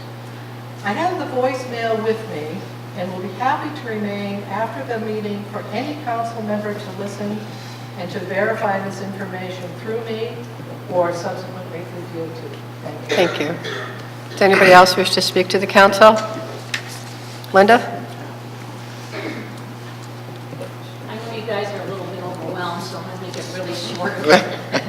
You know, tonight when I was listening to a lot of the public comments, you know, the biggest thing that I was hearing is Holly Berry Lane is worried about having this, 50-foot border, that they want a 200-foot border, and I can appreciate that. And I appreciate the comments, that the people who want the path and this kind of stuff. But we forget that Perrin Road, the residents there, this is not a 50-foot border. This is our backyard and the path. And when we're asking you to look at alternatives, that's why we're asking you to look at alternatives. This is right on our property. And I care about the other residents, and it's wonderful, but we don't have that luxury. So when you're looking at this, I hope that you're going to take that into consideration. I know that this has already been there, but when I listened to the residents tonight, I got to be honest, it was a 50-50 split about whether people were happy with the current path and happy without the current path. So I really kind of hope that you guys take this into consideration a little bit. Thank you. Thank you. Does anybody else wish to speak to the council? Roberta?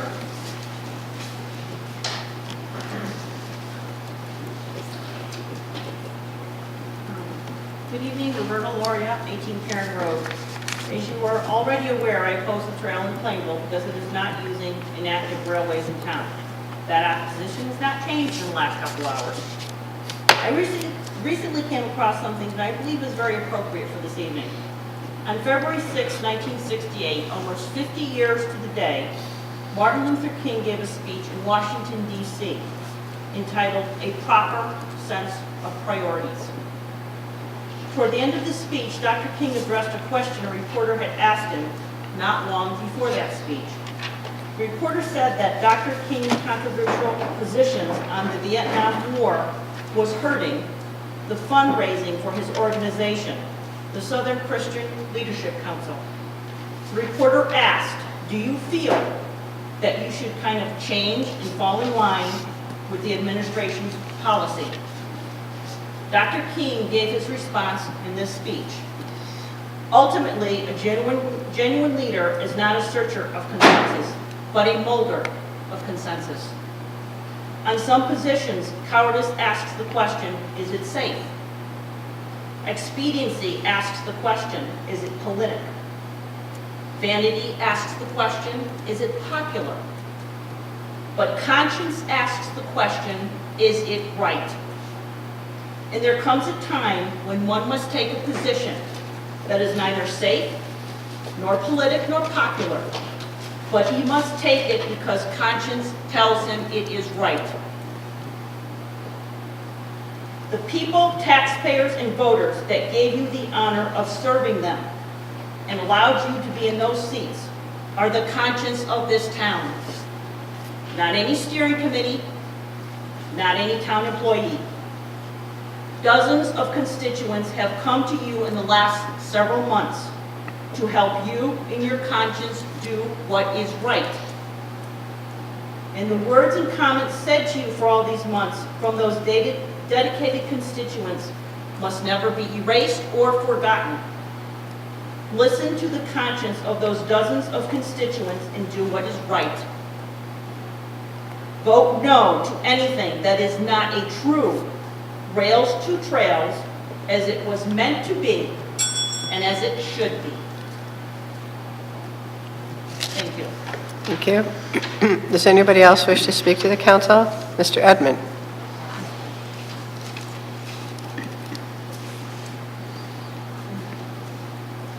Joe Lippman, 63 Hollyberry Lane, Plainville. There are people living in the town of Plainville who do not respect town history.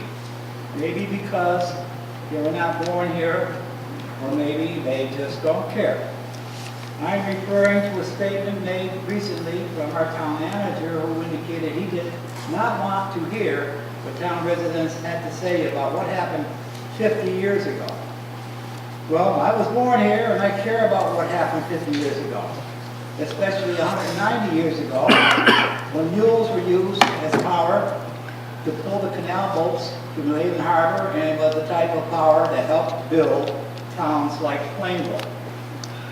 Most all of our remnants of the original canal have been destroyed or bulldozed in the name of progress.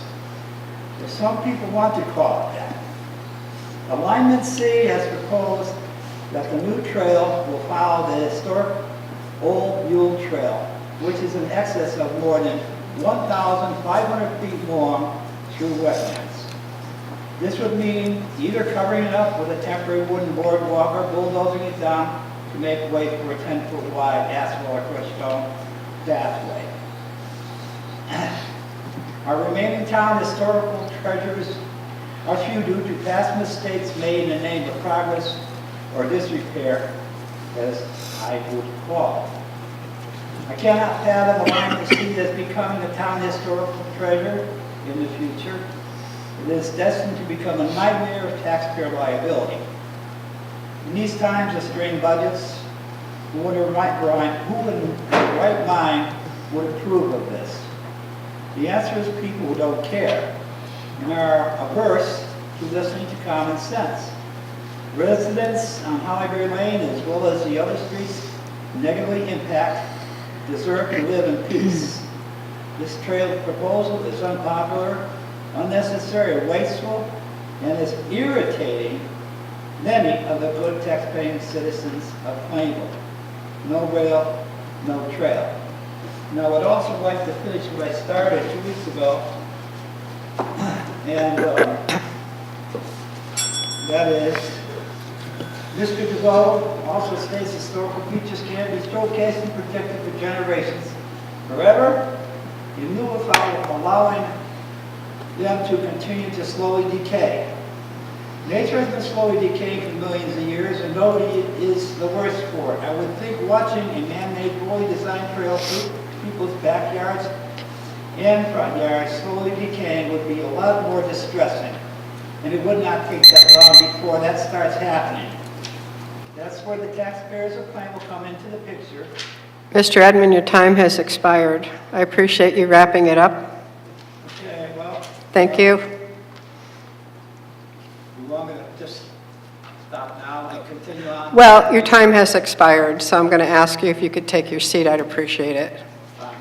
Okay, thank you. Does anybody else wish to speak to the council? Yes, sir. First of all, I just want to thank Mr. Lee and the board for your unanimous approval. It's a big deal for me.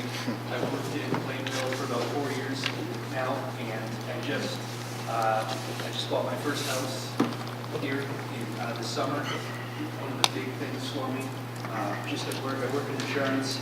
Just walking around at lunch, just really fell in love with the trails, and this is the biggest deal for me.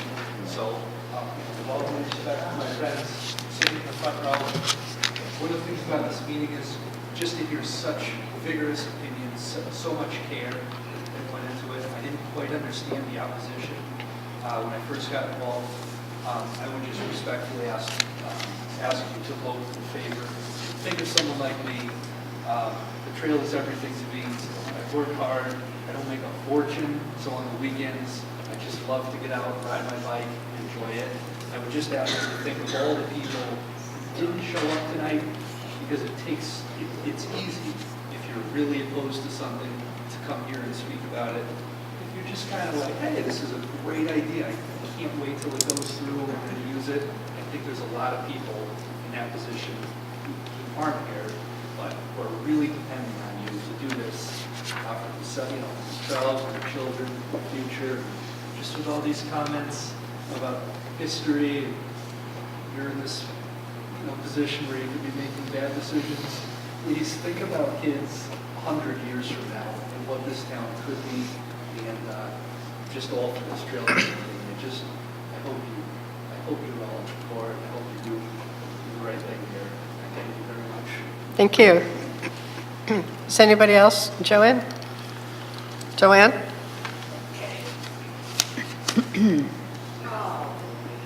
First of all, I want to say, now you can hear me. Name and address, please. Oh, Joanne Edmonds, 166 West Main Street. I think it's a huge oversight on the part of everybody here tonight, up here, that you didn't provide a microphone. Now, I have a big voice, you can hear me, and it'll probably carry into there, but another thing too, the bathrooms were not open up on this first floor, which Yes, is they were. very bad, They were very open. bad. They were You open. had to walk downstairs. They were open. Very bad, They were open. very, very bad. Joanne, Mr. Lee said they were open. They were open. Okay. The liability of the cost of labor and materials and possible lawsuits. People are already getting through town on our very nice roads and sidewalks, and nobody is complaining.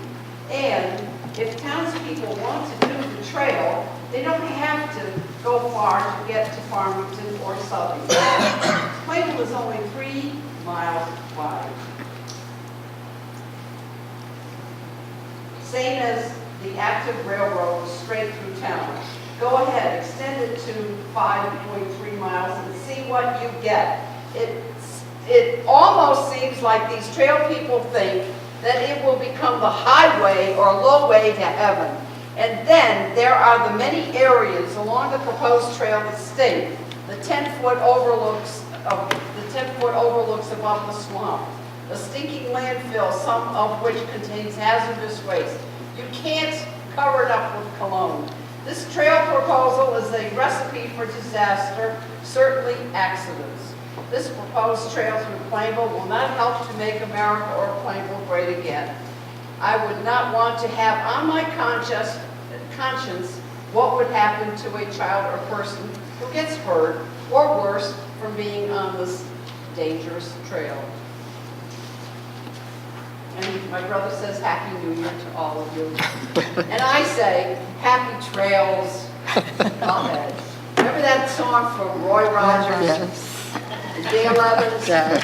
Happy Trails to you until we meet again. Thanks, Joanne. Does anybody else wish to speak to the council that has not spoken? Mr. Frangos?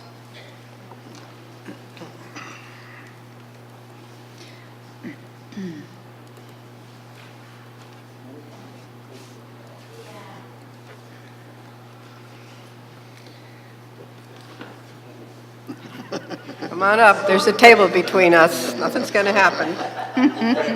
Fairbanks, and Roy Rogers was my boy.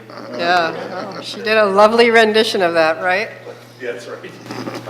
What I have, I brought this up before, I'm going to bring it up again. Can you name and address, please? I'm sorry. Name and address? Or did you already do that? He did it. Okay, never mind. Go ahead, keep talking. Do we have a liaison for the capital building project, Steve? It is me. You are the official liaison. I was not able to I make am hoping, the recent meetings. I'm hoping that you will be there as the president. And the reason I'm saying that is at the last meeting, unfortunately, Mr. Lee couldn't be there for another meeting. I guess they're a little over budget. And the construction teams are working on that to lower it down. They're doing a good job on it. I don't want to criticize anybody. But because of the dollars amounts involved, I think it should be, town council should always have a liaison at that meeting. One of the things that's caught my eye, tied to that, is a statement made by Mr. Lee. The state budget, the problem we may have with the state budget, may impact the start of the Wheeler project altogether. And that's significant to the residents. And although there's a couple of small other things I'm getting very confused with is, now this ties pretty much to the BOE. We're talking about waiting on teachers, 2 teachers. It was in the paper. That was dated because of decreased enrollments. That was dated February 1st, that February 1st paper. The next paper, the February 2nd, new teachers to be hired. And it leaves kind of confusing information to the residents that are reading these papers. My point being is, and I'll be quick and get out of here, the town council is the way, and I don't want to sound like a Frank Capra move, but you people are the voice of the people. And you're the only ones that we can come to speak for us. And when you see things like this, it get a little bit confusing, especially the budget business being over budget, that type of thing. We're talking a $23 million project. And I hope that's being pushed. Thank you. Thank you. Does anybody else wish to speak to the council? Sir, did you wish to say something?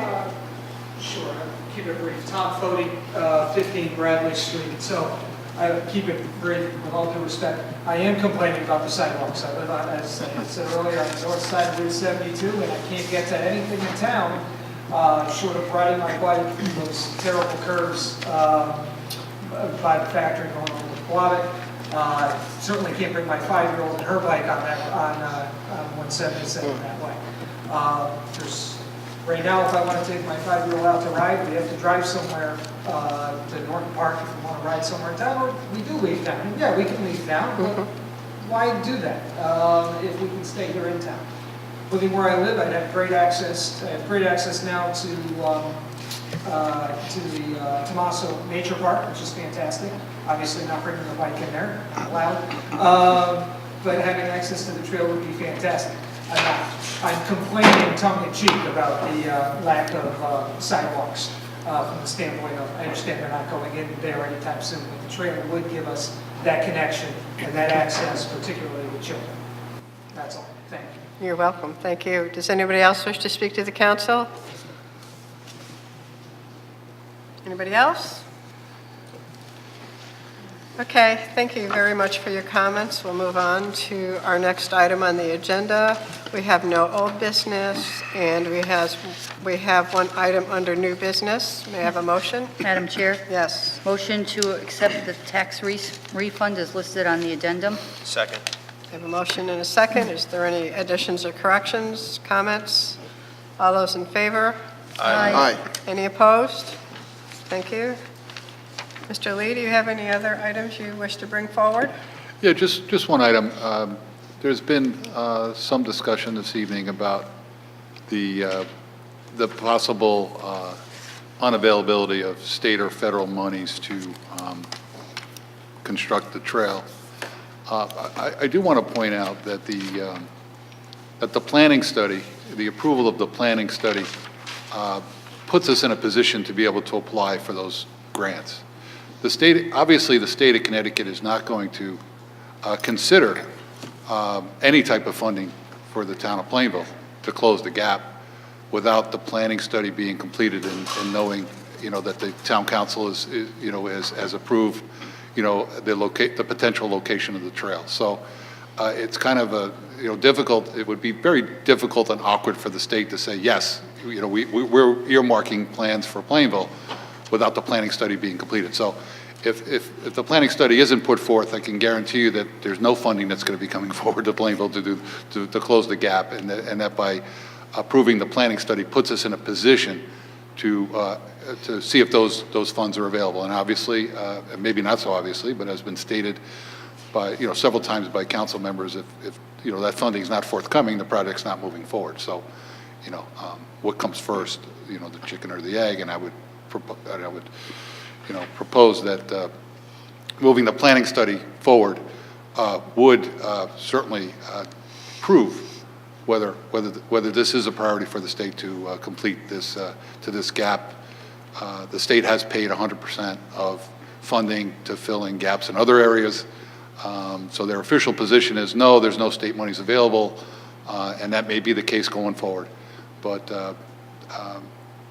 you know, in order to complete the planning study will at least get us to that next stage to see if, you know, for the state to even consider it, and the federal government. So just wanted to point that out. Okay. Before we close to adjourn, I do want to thank the staff members that came here this evening, and most especially I'd like to thank the assistants from the technology department for setting up our system here. I appreciate the fact that they came out and helped us with our iPads to get onto the local network. So I do want to thank Kevin Ross and his team for being available to us tonight and helping us out with some of these technical problems. We didn't have any problems, so that was good, and I think, and I appreciate the effort they went to set us up. So thank you very much to them. We do not have any executive sessions, so I need a motion to adjourn. Motion to adjourn. Second. All those in favor? Aye. Thank you very much.